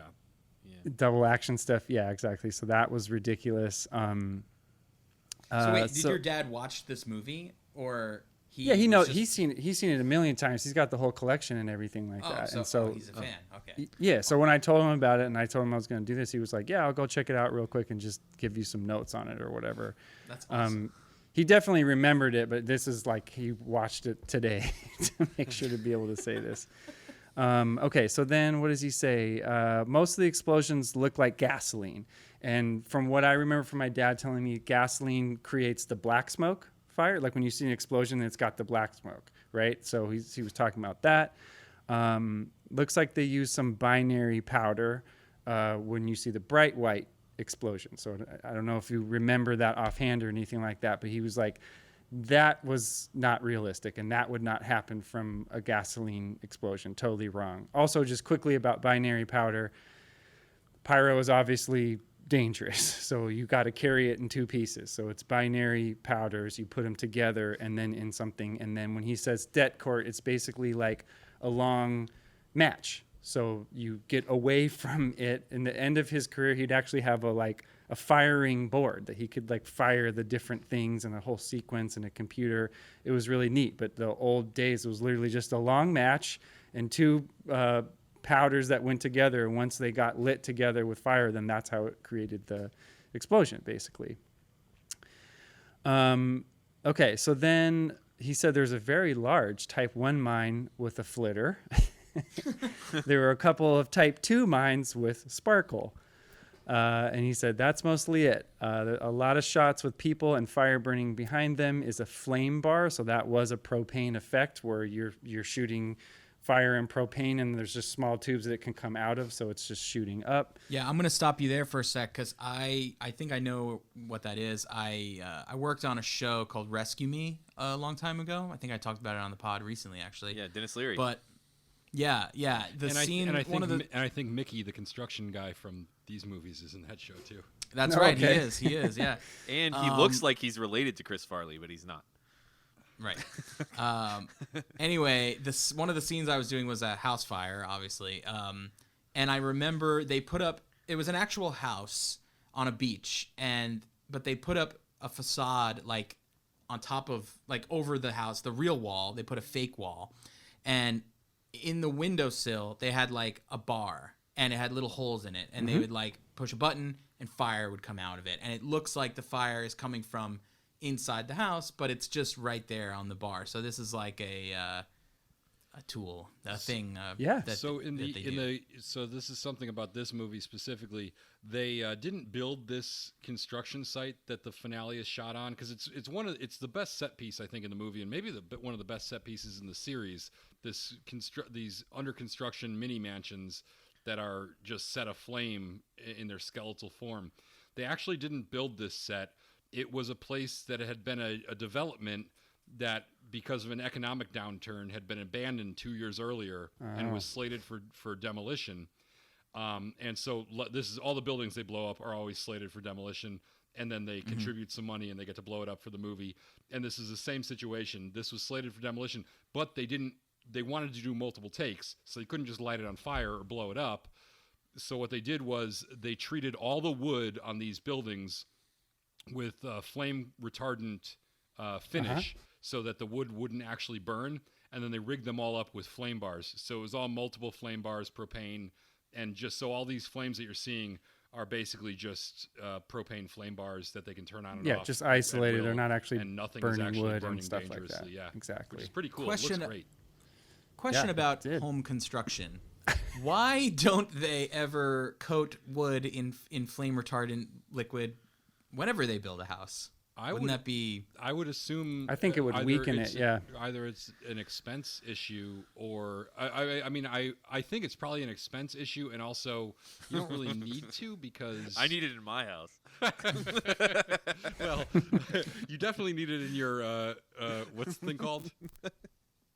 My natatorium. Your The natatorium. natatorium for sure needs it. Well, that's why it didn't burn down, is it was already it was flame retardant. treated with everything. Yeah, no, Exactly. I would assume it's an expense issue, but I mean, it's actually kind of hard to burn these things down without covering it in gasoline, and you really need a lot of accelerant, I think. Yeah, and that's a good point. The last thing that I wanted to say about this is this is a cool little tidbit basically, is that he was like really strong explosion. So he was on Mythbusters one time, if you guys remember that show, and there was a myth that said they would clean out cement trucks with some kind of dynamite or something like that, like the cement that, the big turning trucks, and it would get stuck. And so he goes on the show and they tell him what kind of dynamite, and he goes, yeah, okay. And he rigs something up, and then just nothing. So what he's explaining is that explosions basically are so efficient that they don't leave a trace, they don't leave fire, they don't leave any, they just blow up, and that's it. And so they had to actually go, Jack, you got to walk that back a few steps. We need to actually see stuff blow up or anything like that happen. So like the kind of what happened in the industry, and what he's telling me is that he's afraid that the pyro guys created this monster because that was literal fireworks that we were seeing, and like sparkles and things like that. And it looks awesome. The same way we look up at a 4th of July show and go, that looks awesome, but it's hyper unrealistic to something actually exploding, like the motorcycle falling off and exploding. That would just be a much more efficient explosion. It would just go and everything would be dead, and that would be it. And I just thought that was an interesting thing, because we look at it and we, you know, they have a song, "Cool Guys Don't Look at Explosions," right? And when they walk away, and it's like, cool guys would just get evaporated in the explosion. It just, if it was an actual real thing, it would just be too strong for us to like see or feel or do anything. And it's actually in that episode of Mythbusters where they said, well, that was neat, but hey, we need to actually scale it back so that we can see some sort of explosion. He's got a lot of stories like that where they would have to put plexiglass in front of cameras and stuff, and the camera guys were like, yeah, I'm gonna get a wide angle and get close, and he's like, no, you can't do that. Like, a shrapnel coming off of this is like a bullet. It's just a horrible idea. And he's seen it. He's done a lot of stuff, and it's really interesting. But that was one thing that I really grabbed onto, where it's like we sort of revere it and we look at it as like, look at that cool or pretty or awesome looking explosion, but that is not, in fact, there's nothing cool or pretty about an explosion like that. It's just evaporation, basically. And you guys have all seen Rust Creek now, at least Matt and Colin have, and there we blew up. I haven't seen it. We blew up a trailer at the end of that. Matt still hasn't seen it, but we blew up a trailer at the end of that, and our pyro guys, our effects technicians, went to great lengths to like create that explosion. But it was so many different things. It was flame bars in the windows. It was like smoke machines to provide the smoke. It was air cannons to blast shrapnel, like fake shrapnel, out of the windows, and flame cannons to blast flames simultaneously. And then when we actually did it, one of the air cannons blew out one of the flame cannons, so one of our flames didn't come out. So it's like, but it's all these coordinated things, all to make it look like a normal thing that actually wouldn't look anything like what 100%. Like what we've gotten used to seeing and what we now expect to see out of things, but the realistic it's like the truth seals of it is barking just, when an airplane lands, you know? Yeah, you said the tires or whatever when they hit. Yeah, we think totally airplanes land would and it not sounds make like a sound. seals barking. Exactly. But we've all been on fucking airplanes, and it never sounds like that, you know? Like, It only sounds like that in the movie. Totally it's like true. a thud. Or there's another big movie thing. Anytime someone like pulls out a knife, like whether they're unsheathing it or just like holding it up, shing, yeah, like Glasses knives fully? don't do that. When you got to hack the mainframe and you take the glasses off, that doesn't make a sound. But there's always, and I was trained, like classically trained, like when motherfuckers take their glasses off, you better get some Foley in there. And I'm like, it doesn't make a sound. I mean, it's true and it helps the story, but it's just like there's so many little rules like that you're just like, and then there's some rules that you just break and stuff like that, which is really interesting. But now we can't go back to not having these things because people are so used to them. No. It seems fake. So used to it. If you don't do the fake if thing. you don't have it. Yeah. Exactly. Right. Yeah. So it was really interesting to me. It is interesting. Did your dad have anything to say about the building explosion from the first scene of this movie when they like actually did that? No, I think I just told him to break down the last scene just because that had the most shit going on. Yeah. But I read a little bit about that, and I think that was a demo, like an actual demolition. So I think that could fall under a pyro guy type of thing, but I think it was probably more just like a classic building demolition as opposed to making it. It was definitely a combination because they were blowing up the old city hall, but the new city hall was right behind it. So they were imploding the building, and obviously implosions are safe. Everything, all the debris falls internally. But because they were doing it for a movie, they had to rig pyrotechnics to explode externally, but only away from the new city hall because they'd already built it. Yeah. So they were like, we don't want to damage the thing behind it, but we have to have a lot of fireworks come out in front of it, and it can't just all crumple in on itself. It's got to have like flames and shit coming. So basically, it was a controlled implosion along with a bunch of flame cannons and explosions and basically fireworks shooting out, making big fireballs everywhere. Mm-hmm. Yeah, pretty rad. Yep. You can't fight and City that was, Hall. You can try. That was I punched it once. Yeah, no, but then shout out the 90s though, because Harris, you were talking about this earlier with like record labels just had so much money that it was like you just had to have expensive music videos and a lot of stuff going on, literally as like tax expenses at that point. They're like, we don't even know what to do. But it got so big in the 90s and frivolous and financially just over the top that, so being from the Bay Area near Silicon Valley and stuff, my dad like was basically inventing how to do indoor fireworks for these big ass companies that just wanted to have these like over the top lavish celebrations and have fire and shit inside. Like that's how like crazy the shit got in the 90s. And of course, Lucas kind of green screen, so to speak, a lot of explosions and used a lot of stuff over and over again, and it became libraries and then it became digital, and now it's like you're gonna do actual pyro? We could just CGI, and it's like you just see how just quickly it was just like completely changed, and now it's just like he's retired amongst other things, but it was like you could see towards the end of his career, it was like there was only a handful of things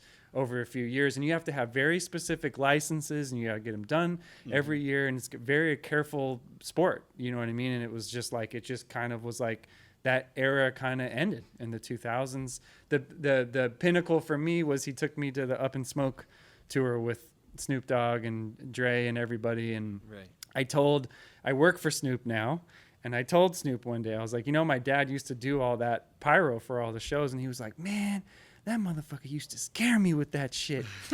It was dope, don't get me wrong. Dr. Dre loved that shit, but he used to scare the fuck out of me, man. But dope, props on that. And it was just a cool thing to hear, because it's now even concerts, it's like laser shows and smoke, and it's cheaper and it's safer. Did anyone see the speech Biden and Harris gave when they, figured out that they won the election?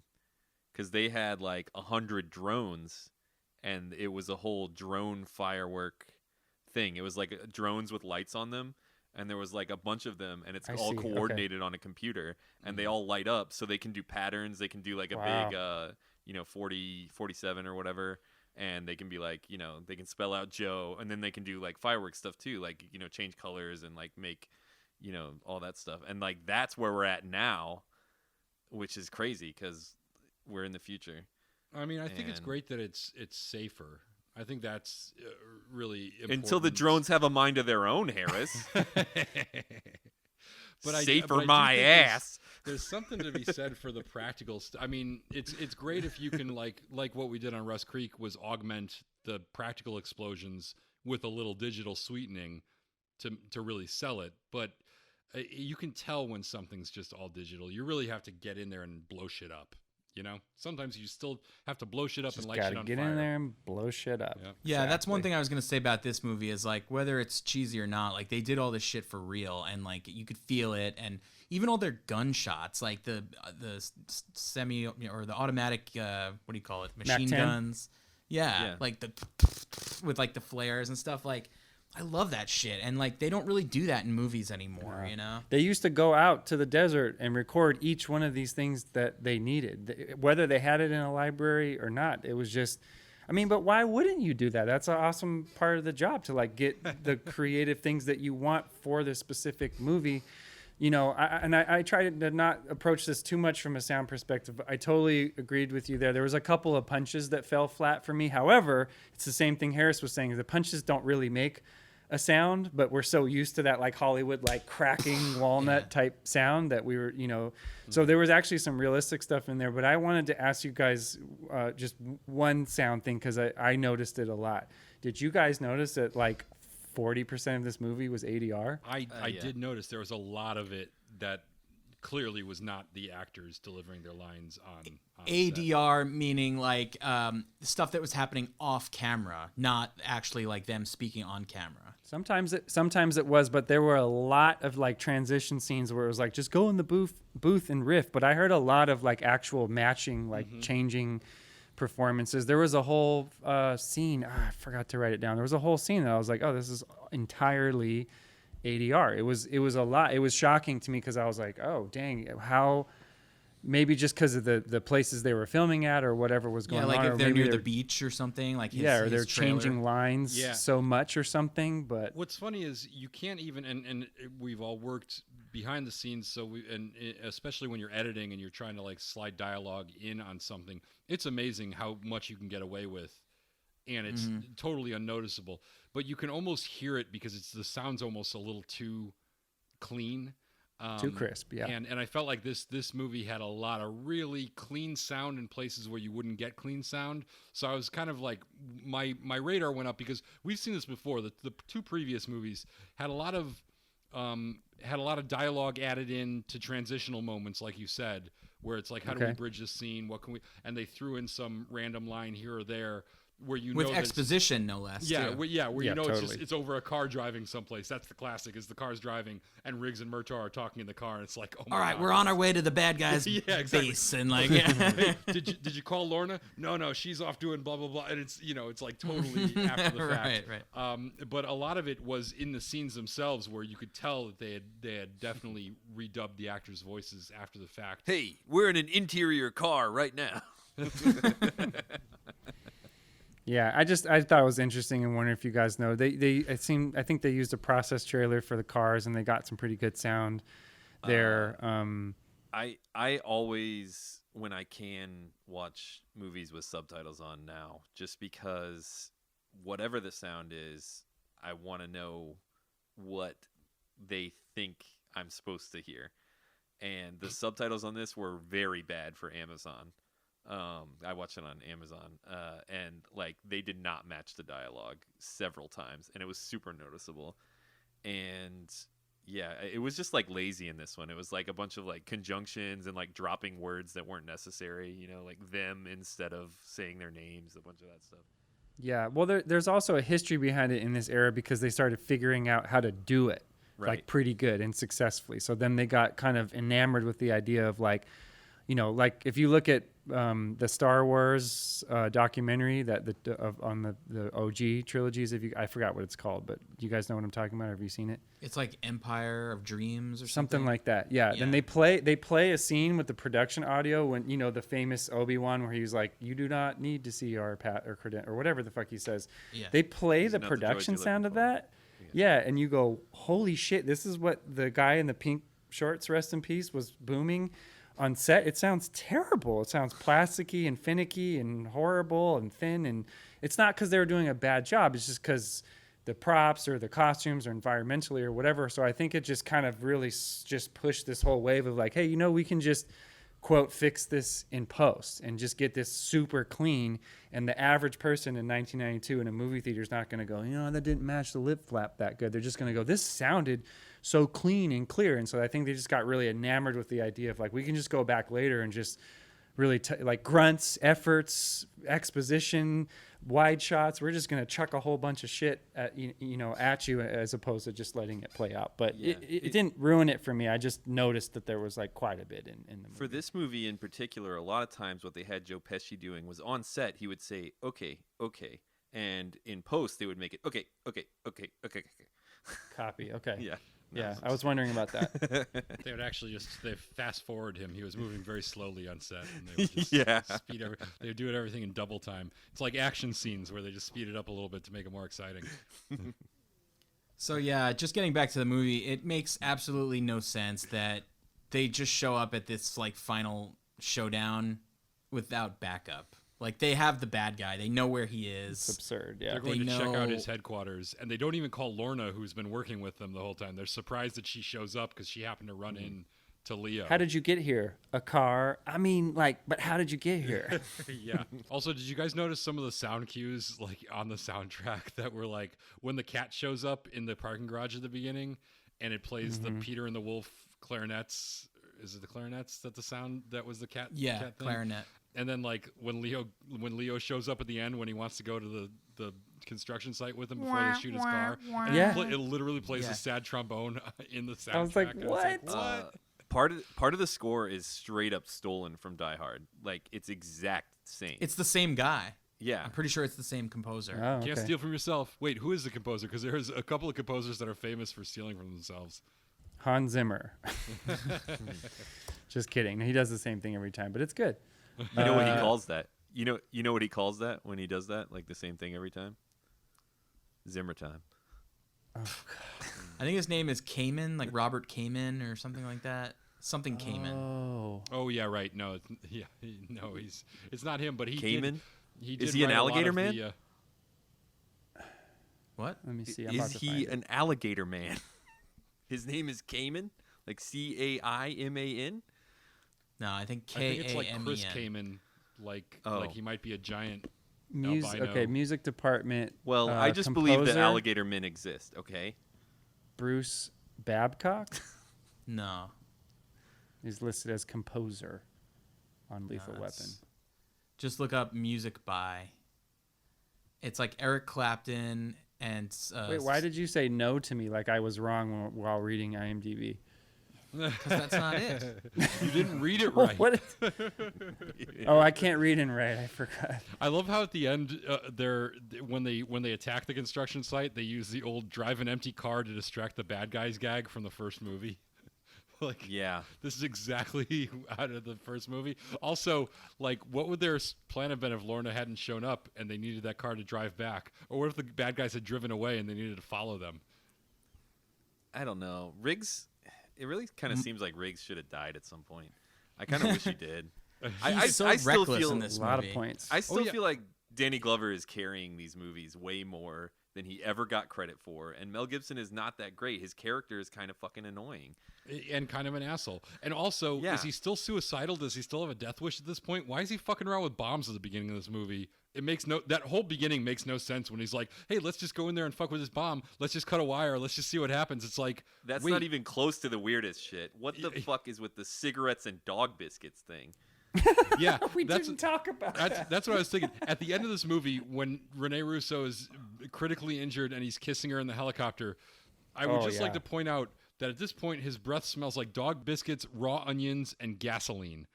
So, Yeah. He hot. did just siphon yeah. gasoline. Yeah. When he siphons the gasoline, why does he drink so much of it? Yeah, Like, I he could've know, I said know. way before that. You don't have to. Yeah, you don't have to take like 2 full gulps before you spit. Like That's a good life rule, I guess. Yeah, you know definitely. when like you know when you're thinking you're gonna drown in the ocean and you're spitting out the water and you can feel that it's coming out of your nose and your mouth because you're just spitting out that much water. Yeah. I think you're He had confusing that with a that much nanatorium, but keep going. Yes, that happens in natatoriums all across the country, where they do exist. So you totally derailed my thought. I'm so sorry. I'm so this sorry. thought wasn't That's going my anywhere. fault. It's just that much gasoline. Like, why that much gasoline? What is that saying about the character? Because that's a choice as an actor to do Yeah, it that. you know the much, gasoline's you know? coming, and yet you still swallow a significant amount of it. We should also talk at some point about these cop killer bullets and the body armor that they're killing cops through, because this is all complete absurdity. Every piece of this, it makes no logical sense. Like, it doesn't even seem to adhere to its own fucking rules. But like, I don't think this is how armor piercing bullets work. We don't ever like, they've got like these really funny red tips to them, which I don't even understand what that means. They're Yeah, no pointy idea. and they're red. So basically, if you make the point on the bullet, if you make the bullet pointy and you paint it red, it can go through anything. But like, It's like a dog dick. Like they're that's- unsettling to look Red at. rocket. yeah, Yeah, these are it's a definitely red dog rocket dick bullet. bullets. But I don't understand how they work. They're not depleted uranium or tungsten or anything that you'd normally make an armor piercing round out of. They're not shaped like an armor piercing round. They're not fired from a Is rifle. this the cold open all of the being show? Just dog dick bullets? The dog dick bullets don't make any sense. And also, the body armor doesn't. They're using like steel plate body armor instead of Kevlar in the 90s, which also is crazy.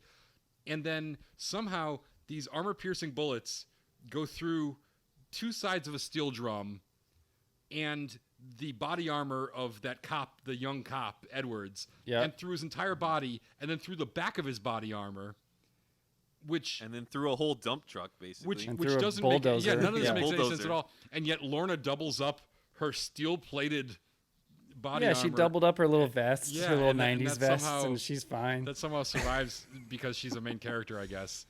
It's so stupid and inconsistent. Or how about in the end, the bad guy is running around, he shoots Lorna, and then gets the jump on Riggs, and could easily just shoot him in Yeah. the head. Yeah. and decides to choke him But- instead. Yeah. It's Yeah. like, I prefer to garrote you because I feel like my gun's a little overheated now, I guess. Need to let the barrel Where did cool. he even get that thing that he tried to use to strangle him with? Like, that wasn't available, was it? Like, wait, was that in his pocket? I think it was part of the electrical of one of the houses, although they were not at the stage where they should have been installing electrical, so it doesn't make Yeah. any Wait, I thought it was just like straight rope. Did I miss It that? might have just Yeah, I been thought some, it was rope. it might have just been Okay. some twine. He just found some twine that wasn't on fire, and he was like, "I'll It's a choke him with construction this." site. There's bound to be rope I also around. like how Riggs knocks Those the are not Bound to rope be houses. rope. Good one. That was a pun. Riggs knocks the gun out of his hand, and he runs away. And Riggs doesn't just pick up the gun and shoot him; he goes chasing after him. It's like none of this. Oh, and also, were any of you getting Austin Powers flashbacks when he's driving the bulldozer slowly at Riggs? No. Who instead of getting out of the way, empties his clip into the bulldozer and then shoots him with cop killer bullets, and then is still standing in front of the fucking bulldozer and doesn't move until like. And then it's he's stopped. he's gripping like to his holding onto life, dear life, the bad guy, and he's still alive. And he looks at Riggs, and instead of saying you're under arrest because I'm a police officer and I shouldn't be killing people in cold blood, I'm see you in hell. It's go to hell. You first. I'll see you there. You Yeah, first. Okay. yeah, very right. clever, guys. Very clever. Whoever wrote that, I don't know if that would be. I Carrie hope that was a Fisher Carrie or- Fisher one. Yeah. And also, again, they do the thing where it should be Murtaugh who gets to kill the bad guy because he's like looking for the redemption for having killed Yep. that kid. He wants to Yes. kill the guy who gave the kid He's the gun. got the gun full of cop killer bullets. Yeah, but he throws it to Riggs, It's got to be and Riggs. he gets the final Riggs kill. Is the star of the show. Got to have Can't also- step on Riggs's line. Also, why would he throw the gun to Riggs if he can see the guy he would Yeah. shoot at? He can. Also, is why it would throwing- you throw a loaded gun at somebody? he's apparently got a gun that can Yeah, shoot. take the bullets out and throw them individually. God. He's got a gun that can shoot through anything, and they're in a house that doesn't even have walls, and he can't just shoot. No, the guy. and the geography looks like he could just turn like this and shoot into the Yeah, bulldozer. exactly. Like I'm still confused The as like what geography was looks like blocking he's his line of standing sight. closer to the guy he wants to shoot than he is to the guy who he's throwing the loaded Throwing gun. the gun to. Yeah, I was like, Yeah. okay. I can't remember what Riggs says to the guy before he starts chasing him, but I love the guy's brilliant comeback is to punch him and go "fuck you, asshole" and then run away. Yeah, fuck you, asshole. Like, you guys are writers. You get to think of these lines in advance. You don't have to think of them on the day. Hey, Well, we need apparently they did have to think of him on the day. This movie was written as it was being shot. yeah, they're like, hey, we Okay. need a good line here for this part where he punches Riggs and runs away. Hey, fuck you, asshole. Hey, fuck you, Perfect. asshole. Yeah, you know what I laughed at too? The guy in the subway, he's like hanging on the front of the car. I'm trying to read. It's not like it was as funny as "fuck you, asshole," but he went, "God damn!" when he saw The guy him who's driving hang- the subway where Riggs is hanging up. He's like, Yeah, I also thought that line was just kind of like they were just like, I don't know, just scream something. And yell he was something. like, okay. Yeah. Oh, and Chris, just so you know, so it's not so weird. The bathtub scene at the end, the happy birthday bathtub thank you. scene. Okay, yeah. That was a callback. They've done this before. This isn't the first time they've busted in on their dad and husband. They celebrate in all the Yeah. major family moments with him in the bathtub and all They of like, them. At and least did they lay covered like his, a little towel down? yeah. like, At least over they his covered dill? his dick this time. They did Yeah. not. The The first do that time in they the did not previous do time. that. Yeah. Oh, so they probably got like critique on that, and so on this one they called it back Yeah. and then threw it down. But then They had to Pesci make has that the clear. shrinkage line. Yeah, which because apparently like- he's I He guess was see looking through around the it. t- Like He was Yeah. looking so very the hard. surface Lines. tension, basically the surface tension of the water held the towel at a level above where the wiener was, and so at Joe Pesci's, he's kind of a short man. At his angle, his eyesight was able to go above the edge of the Well, tub. don't forget but about refraction under- too. Don't forget about refraction. Once Yeah, it hits refraction, The water. yeah. There's a little refraction there, so you can see at an angle a little bit. Right. And he walked into a bathroom and looked directly at another man's penis. As long as we're talking about awful lines, do any of you guys have a favorite line from this movie? Because I know The I jelly have. roll thing is my favorite. That's a good one. That is a That's good so one. good. Well, right from that bathtub scene, I love when Joe Pesci says, like, "Oh, I didn't know Riggs could hold his breath for that long." Like Yeah, that's line yeah. when he's under the water. That was a terrible one. Oh my gosh. I didn't get that one. Yeah. It's like, "Where's Riggs? I didn't know he could hold his breath that breath long." that That's a long, pretty yeah. good one too.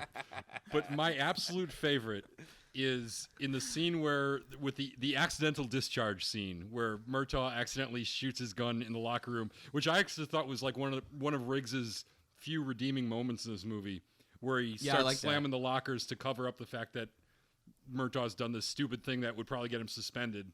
But that scene was still unnecessary. But the best, well, it's starting to show that Murtaugh's old and he's losing it, which is the theme of every single one of these movies. Yeah, and that he's still got his back. You know, he's Right. his buddy. Exactly, He's not gonna call him out. But the best part of that movie is Riggs is getting everyone out of the locker room, chasing him off, and then there's a guy who comes in from the shower with his towel on, and he's like, "Hey, man, peace." Yeah. Yeah, I like that guy. I saw that. That It was is good. both the best and worst line in this entire movie. Hey, man, peace. Peace. He What threw up about- he did like that too. What about Word? Word. Oh, Dad. word. Yeah, word, Nick. Dad. Or W or in the middle. Oh, D and on the end. and the kind of like weird shaving scene going with the grain with the Michael Jordan poster in the back. Oh yeah, which you that gotta was go. weird. You gotta go against the grain to get a close shave. But I get really bad bumps. I can't even do a razor on my neck. It's yeah. well, luckily, thanks to COVID, none of us have to shave again.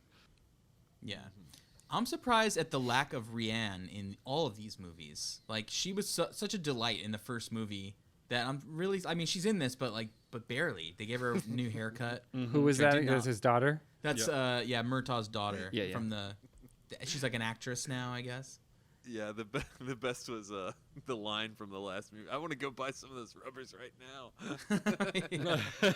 That was the best. Oh, that's probably the best. line Wait, in so the what entire was series. what was the connection where he kept thinking Glover kept thinking Gibson was fucking his daughter? What Because She just really she likes kind him. of flirts with him. Yeah. oh, she does. Okay, And they've yeah. established that Glover has that Murtaugh has a weird thing with his daughter from the very first movie, and that she's got a crush on Mel Gibson, and he's like weirdly jealous of this in a kind of confusing way. Honestly, it's never really. There's 100%. a weird line in this movie that went completely over my head, and it goes over the character's head too, and they never explain it.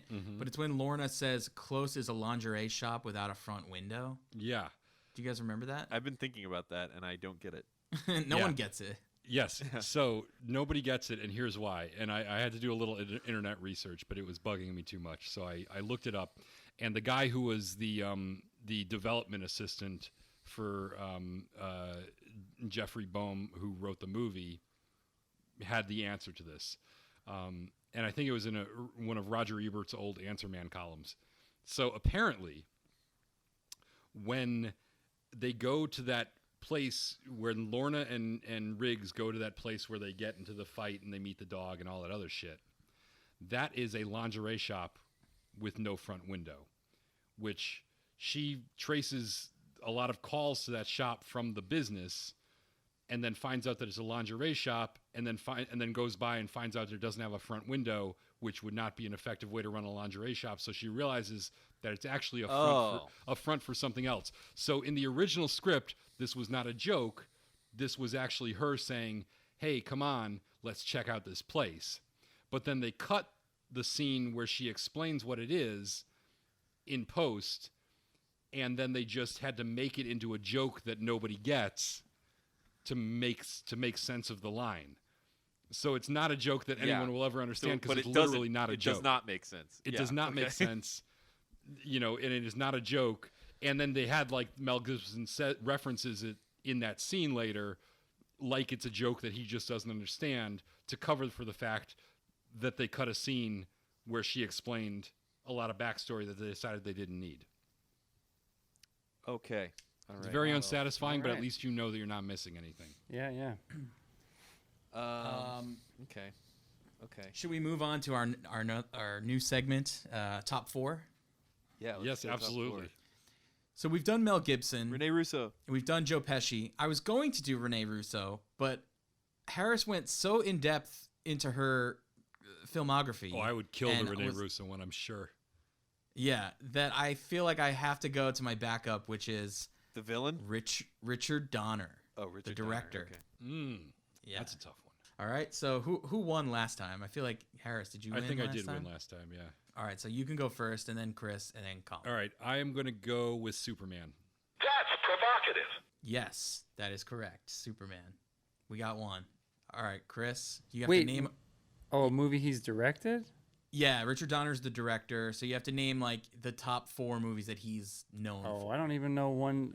I don't know. Lethal Weapon 2. I don't even know one You were thing. so close. 4? Lethal Weapon 1. Lethal Weapon 1. Oh, it's Lethal Weapon 1. Yeah. Yeah, I got it. All right. All right. The next two are really hard. I am going to go with. I'll go with Scrooged. No. Oh, Sorry. he did Scrooge. I like Scrooge. Yeah, he did a lot of movies that you like, believe it or not. There What are about a- Trading Places? Is that's like kind of that same genre? I don't really know names, so I'm just throwing shit at the wall. That is incorrect. Maverick. I'll get Maverick. No, that is incorrect. Shit. Do you guys want a hint? You said it was Yes. hard, so I assume it's not another Lethal Weapon movie. It is not. There are no more Lethal Weapons on the board. Fuck. Both movies that are left are one-offs. They have no sequels. No, because I was going to say The Omen, but that's not it, clearly. That would have been Okay. a great guess, but Goonies. Look stupid. See if I give a fuck. that would have been up there too for me, but no, not according to IMDb. Oh, come on. IMDb's so Yep. stupid. Yeah, these last two, well, one of them I don't even know what the fuck it is, but the other one is like one of his more famous ones from the 80s. We're not big Donner heads here, are we? No, it's whose turn is it, Chris? I mean, I can just make something up. He's just shooting blanks over here. He doesn't have cop killers like the rest of you. Where's the hints? Yeah, where's a hint? Yeah. Give I me a said it was hint from the and I'll- 80s. They have no sequels. Those hints. fuck, that's every not movie enough in the hints, I 80s. think. We've named That could all be his famous E.T.. movies. Okay, let's see. One of these movies stars Michelle Pfeiffer and Rutger Hauer That sounds not very good to me. and Matthew Broderick. Oh, Whoa. I know only because you listed the entire cast, and I think they've only been in one movie. Inspector Gadget. No. All right. Go right. do it. I do feel it. like this is a gimme, but Lady Hawk, because you basically Lady said Hawk. everyone in the movie. Provocative. I feel like I had to. I've never seen that. I don't know what I don't that know what is. it is. What about Conspiracy Theory, also with Mel Gibson? Oh man. Now, I'm just going to give you guys the next one because it's a movie I've never heard of. right. Timeline? The fuck is Oh, right. Timeline? Maybe it's about lines. Perhaps Time. I've never heard of it either. Another great one would be the Sylvester Stallone, Antonio Banderas classic Assassins, which, if you guys have never seen it, includes one of my favorite lines of any movie ever, where Sylvester Stallone fails to kill Antonio Banderas by crashing him in a car, and Antonio Banderas triumphantly yells, "You blew it! I am still alive!" I feel like you've said that line many I times. know, I on love it so before. much. It's such an amazing movie. All right, let's. Oh, that get was to also written ranking by this the thing. Wachowskis, by the way. Oh, That's really? right. It was edited by Ren Claire from USC. Oh, It was shout out not, was USC. it? Oh my god! I don't know if it was edited by her or if she was like an AE or something yeah, on she it. was the AE Probably. on a lot of things, but yeah, that's awesome. Shout out to Ren Claire. All right, let's rank these movies. Who Wait. wants to go first? Is Ren Claire? I don't know Ren Claire, and y'all do. Is she the type of person that would be interested in like knights and like lutes and Well, she's fancy French. bow and arrows? Maybe. I just want to know if it's possible to go to Ren Fair with Ren Claire. That was such a stretch. No, probably not. I don't think Ren Claire would be into any of your bullshit, Colin. I don't have any tolerance for this. Oh my god! She would shoot this shit down. I'm with her on something. She said something that French people don't like, and I'm totally with her with the French on What? this. She said, you know, when you're at a restaurant and you get some coffee, right? And then the waiter or waitress comes around and says, "Would you like some more coffee?" And they pour more coffee into your like almost empty coffee cup or halfway empty. Right. She said that is a no-go in France. Like Yeah. you just have your one cup of coffee and that's it. To like refill it, it like changes the portions of milk ratio, and sugar. exactly, Yeah, yeah. exactly. So that is bad. And I don't like when they do that at restaurants. I say, leave me alone. That's why I've always been a fan of the hand over approach. You know, where you cover the lid of the coffee cup with your fingers, And then you just glare at them. It's a good way to yeah, get coffee exactly. on your hands. You gotta sounds stare like. them down. Ren Glare Ren Glare. Yeah, give him a You Ren Ren Glare. Gotta give Glare the Ren Glare with Ren with Claire Claire at the at Ren the Fair. Ren Fair. Yay! Oh, no. It's contagious. We didn't get permission to use her name, so we have to bleep it every time. Not make any sense at all. I just talked to her like a week or two ago in a meeting. How's she doing? We'll have to send her this episode, and since she's She'll the be highlight like, of it. no. Well, tell her she has a fan who knows nothing about her. Yep. I will. The Renclair rap. Chris, you have the distinction of being on our longest episode ever, I think. I'm sorry, guys. let's I go just ahead. feel like I blew don't it. want to draw this episode out any longer. I just have to ask, what are the Rene Russo IMDb ones? Oh, for the love of God! I mean, you don't. No. You don't want to drag this on longer. Okay, can I just guess all 4 of them and try to do Yes. it? I'm just gonna guess the Quickly. 4 greatest Rene Russo movies. I'm guessing Nightcrawler. I am guessing. Yes. Yeah, are you gonna tell me as I go? I'm guessing Nightcrawler. Thomas Crown Affair. Probably this movie. And not this movie. The other one. Lethal Weapon 4. Mm-hmm. And You will not get this one. He's not gonna get it. it can only be. There's only a couple that it can be. It's not Free Jack. Use your mind. What does IMDb like focus on? Have you ever heard of it's like recent? one of those little? Is it like I one of might the know Thor what it movies? is. Have you ever heard of one of those little windows that's like above a door? You know what I'm talking about? Oh, now you gave it away. And I would have guessed Ransom. I think I would have gotten there eventually. My hint was really good. That was too much of a hint, but yeah. But also, I would have guessed Ransom because I think that's probably my 3rd favorite Rene Russo movie. But anyways, all right. That's a shockingly appropriate 4 movies. I feel like. That's why I didn't go with her. Yeah, It's too that's a good appropriate. choice. We would have gotten those pretty quickly, I think. All right, Harris, let's sum this rate up. this The movie. 5th one is Avengers Endgame. You probably would not have got that. No. Okay. All right. I would say that there's a world in which this is kind of the Lethal Weapon apex, at least in terms of like popularity and profitability. And it's aged, I think, slightly better than the first 2 in some ways, at least in political correctness. It benefits, I think, greatly from Rene Russo's edition, but it's still just a rehash of what we've already seen twice before. The villain is so forgettable. His plan is incomprehensible. And Gibson's Riggs is a bully and a sociopath who isn't nearly as clever or funny as he thinks he is. I think Glover and Russo are great.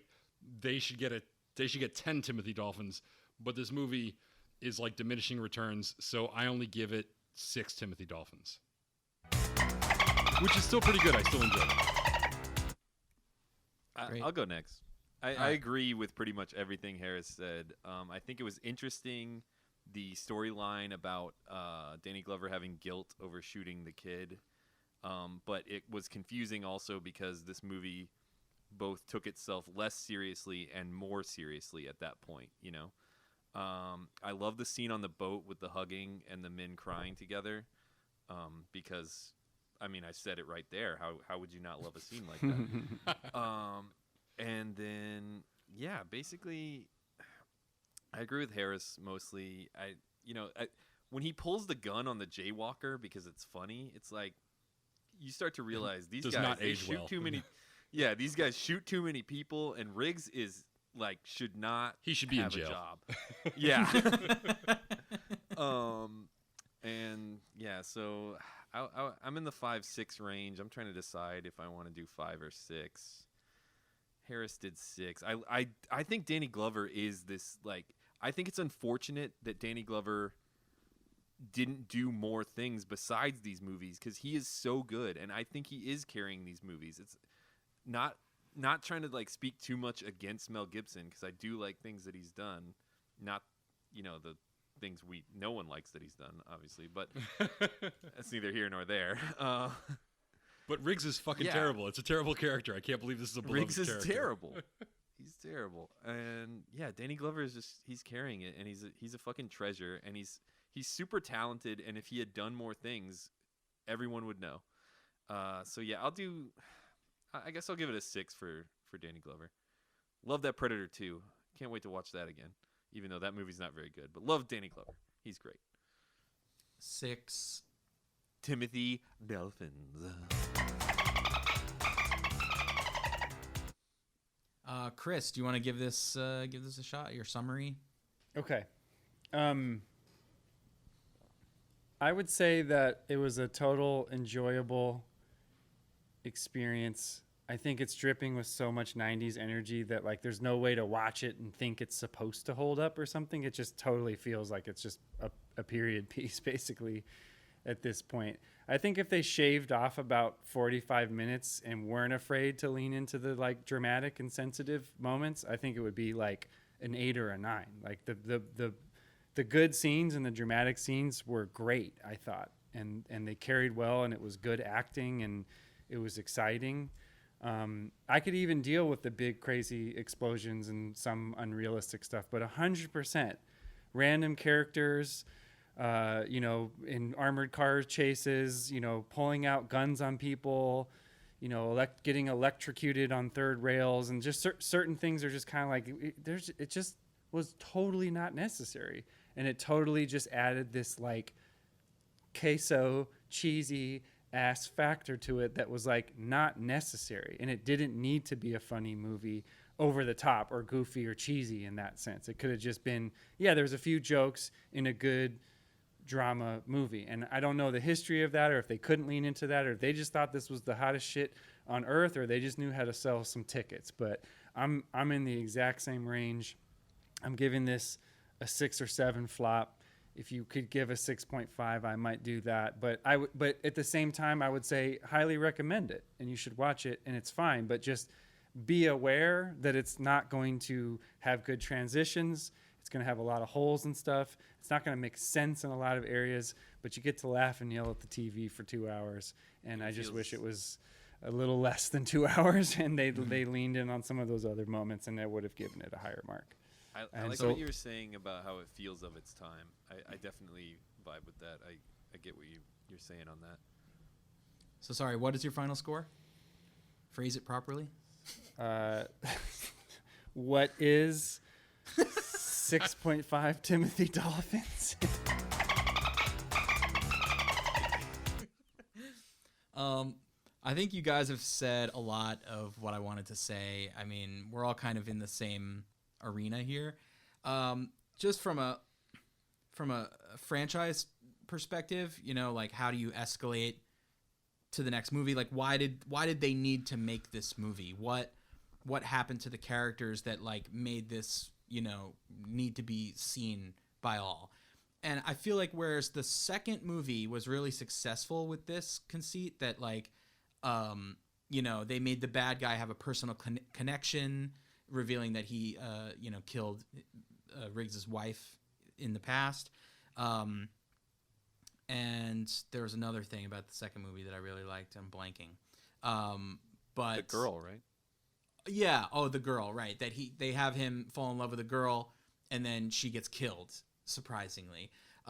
There were high stakes. There were interesting like developments, and I feel like this movie doesn't have any of that. The biggest like addition to this movie is that they added a female character, counterpoint for him who survives the movie, and she's sort of like supposed to be the female version of him. But there were no stakes right from the get-go. The first scene, Mel Gibson is like out of control with this bomb thing. Like he just does not care. It just seems like life and everything around it is a joke to him. And like Harris said, he thinks he's much funnier than he is. That for me was like, I felt that throughout the whole thing with all the quips that were unfunny. I don't know. I mean, like in the macro, like this is an enjoyable movie. It's like entertaining, and the action sequences are cool, and the final set piece, it's like it's a movie. It works. Like all the parts add up together, and it makes a thing that you can enjoy in 2 hours. But in the micro, there's so much wrong with it, and they just missed a lot of things. A lot of things went over their heads as they were making it, like thinking that they were doing something great and timeless, and in the end, it's like this really kind of forgettable, 90s period piece, like Chris said. I don't remember what I gave to Lethal Weapon 1 and 2, but I feel like this one is pretty middle of the road for me, real middle of the road. So that's why I'm giving it 5 Timothy Dolphins. Very I think good. he gave the first one a 5. I don't know what first he gave one? the second one. Yeah. I don't remember what anyone gave the second.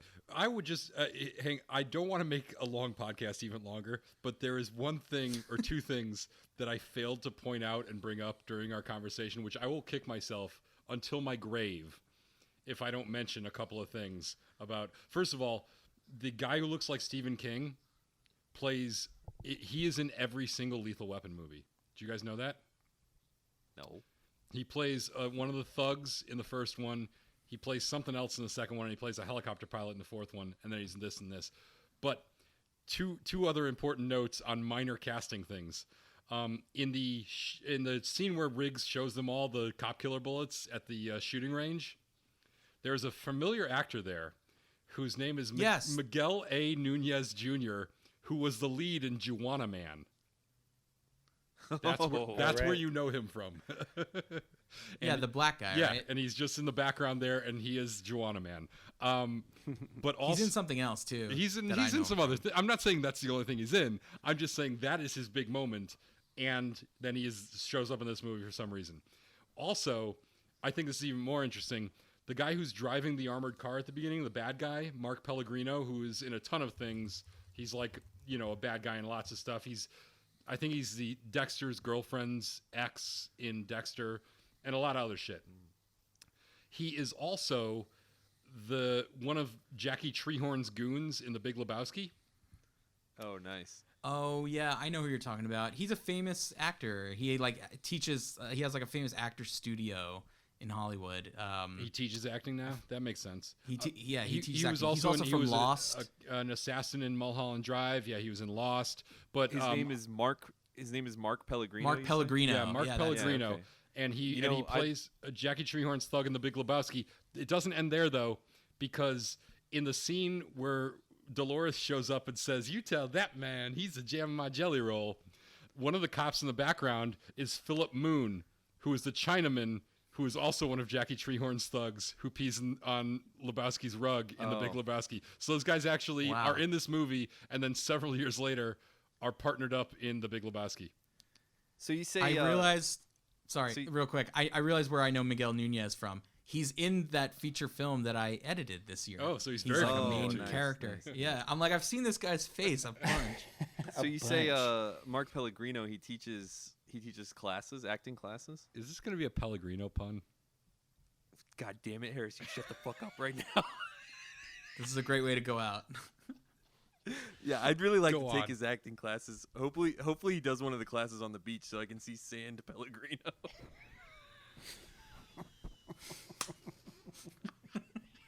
Stop trying to ruin my jokes, Harris, you fucker. Oh my god, that was actually okay. I kind of like that one. That's great. Chris, thank you so much for being our guest on this ridiculously long episode. This is one for the books. Do you have anything that you'd like to plug? Your music? Anything else fun that you're working on? Just let the man go to bed, Matt. No, I appreciate it, but I mean, I think no. I just enjoyed being here with you guys, and if you can, I made that little lethal loop for the show. If you look it up or email or bug Matt or something, he'll point you in the direction of it. I'll play us out with it. I played it in the beginning. I played it during the 2-minute summary, and I'll play it right now when we're done talking. Thanks for having me. I appreciate it. Do you have like a Twitter or an Instagram that people can follow to follow your antics? Yeah, just at C.ROCC on Instagram. C.ROCC. Very good. Yeah. Awesome. Well, I hope you had fun. We hope to keep getting music from you. We really love the stuff that you're putting out for us, and we really appreciate your part of this show. I appreciate it. I had a good time. Sorry that it went so long, but I was having a good time with you guys. Oh, you don't have to apologize. Yeah, for the you were the victim of that, not the cause. length. Yeah. All right, guys, let's get that smooth sax to take us out, and then we'll play Chris's song. Ooh, nice.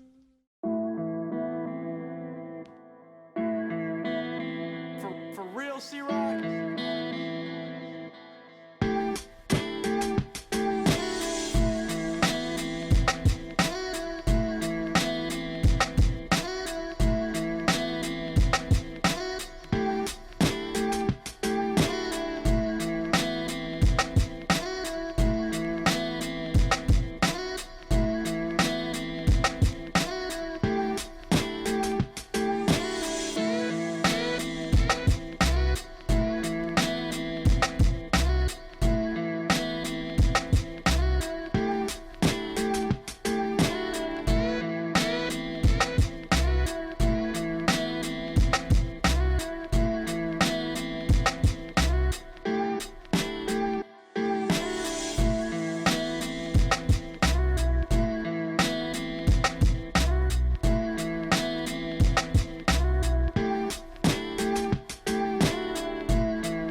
9mm Beretta, 6.15 in the mag, one up the pipe, wide ejection port, no feed jack. What you got in there? 4-inch Smith. 6-shooter, huh? A lot of old-timers carry those. Fowle also said you're heavy into martial arts, Tai Chi and all that killer stuff. I suppose we have to register you as a lethal weapon.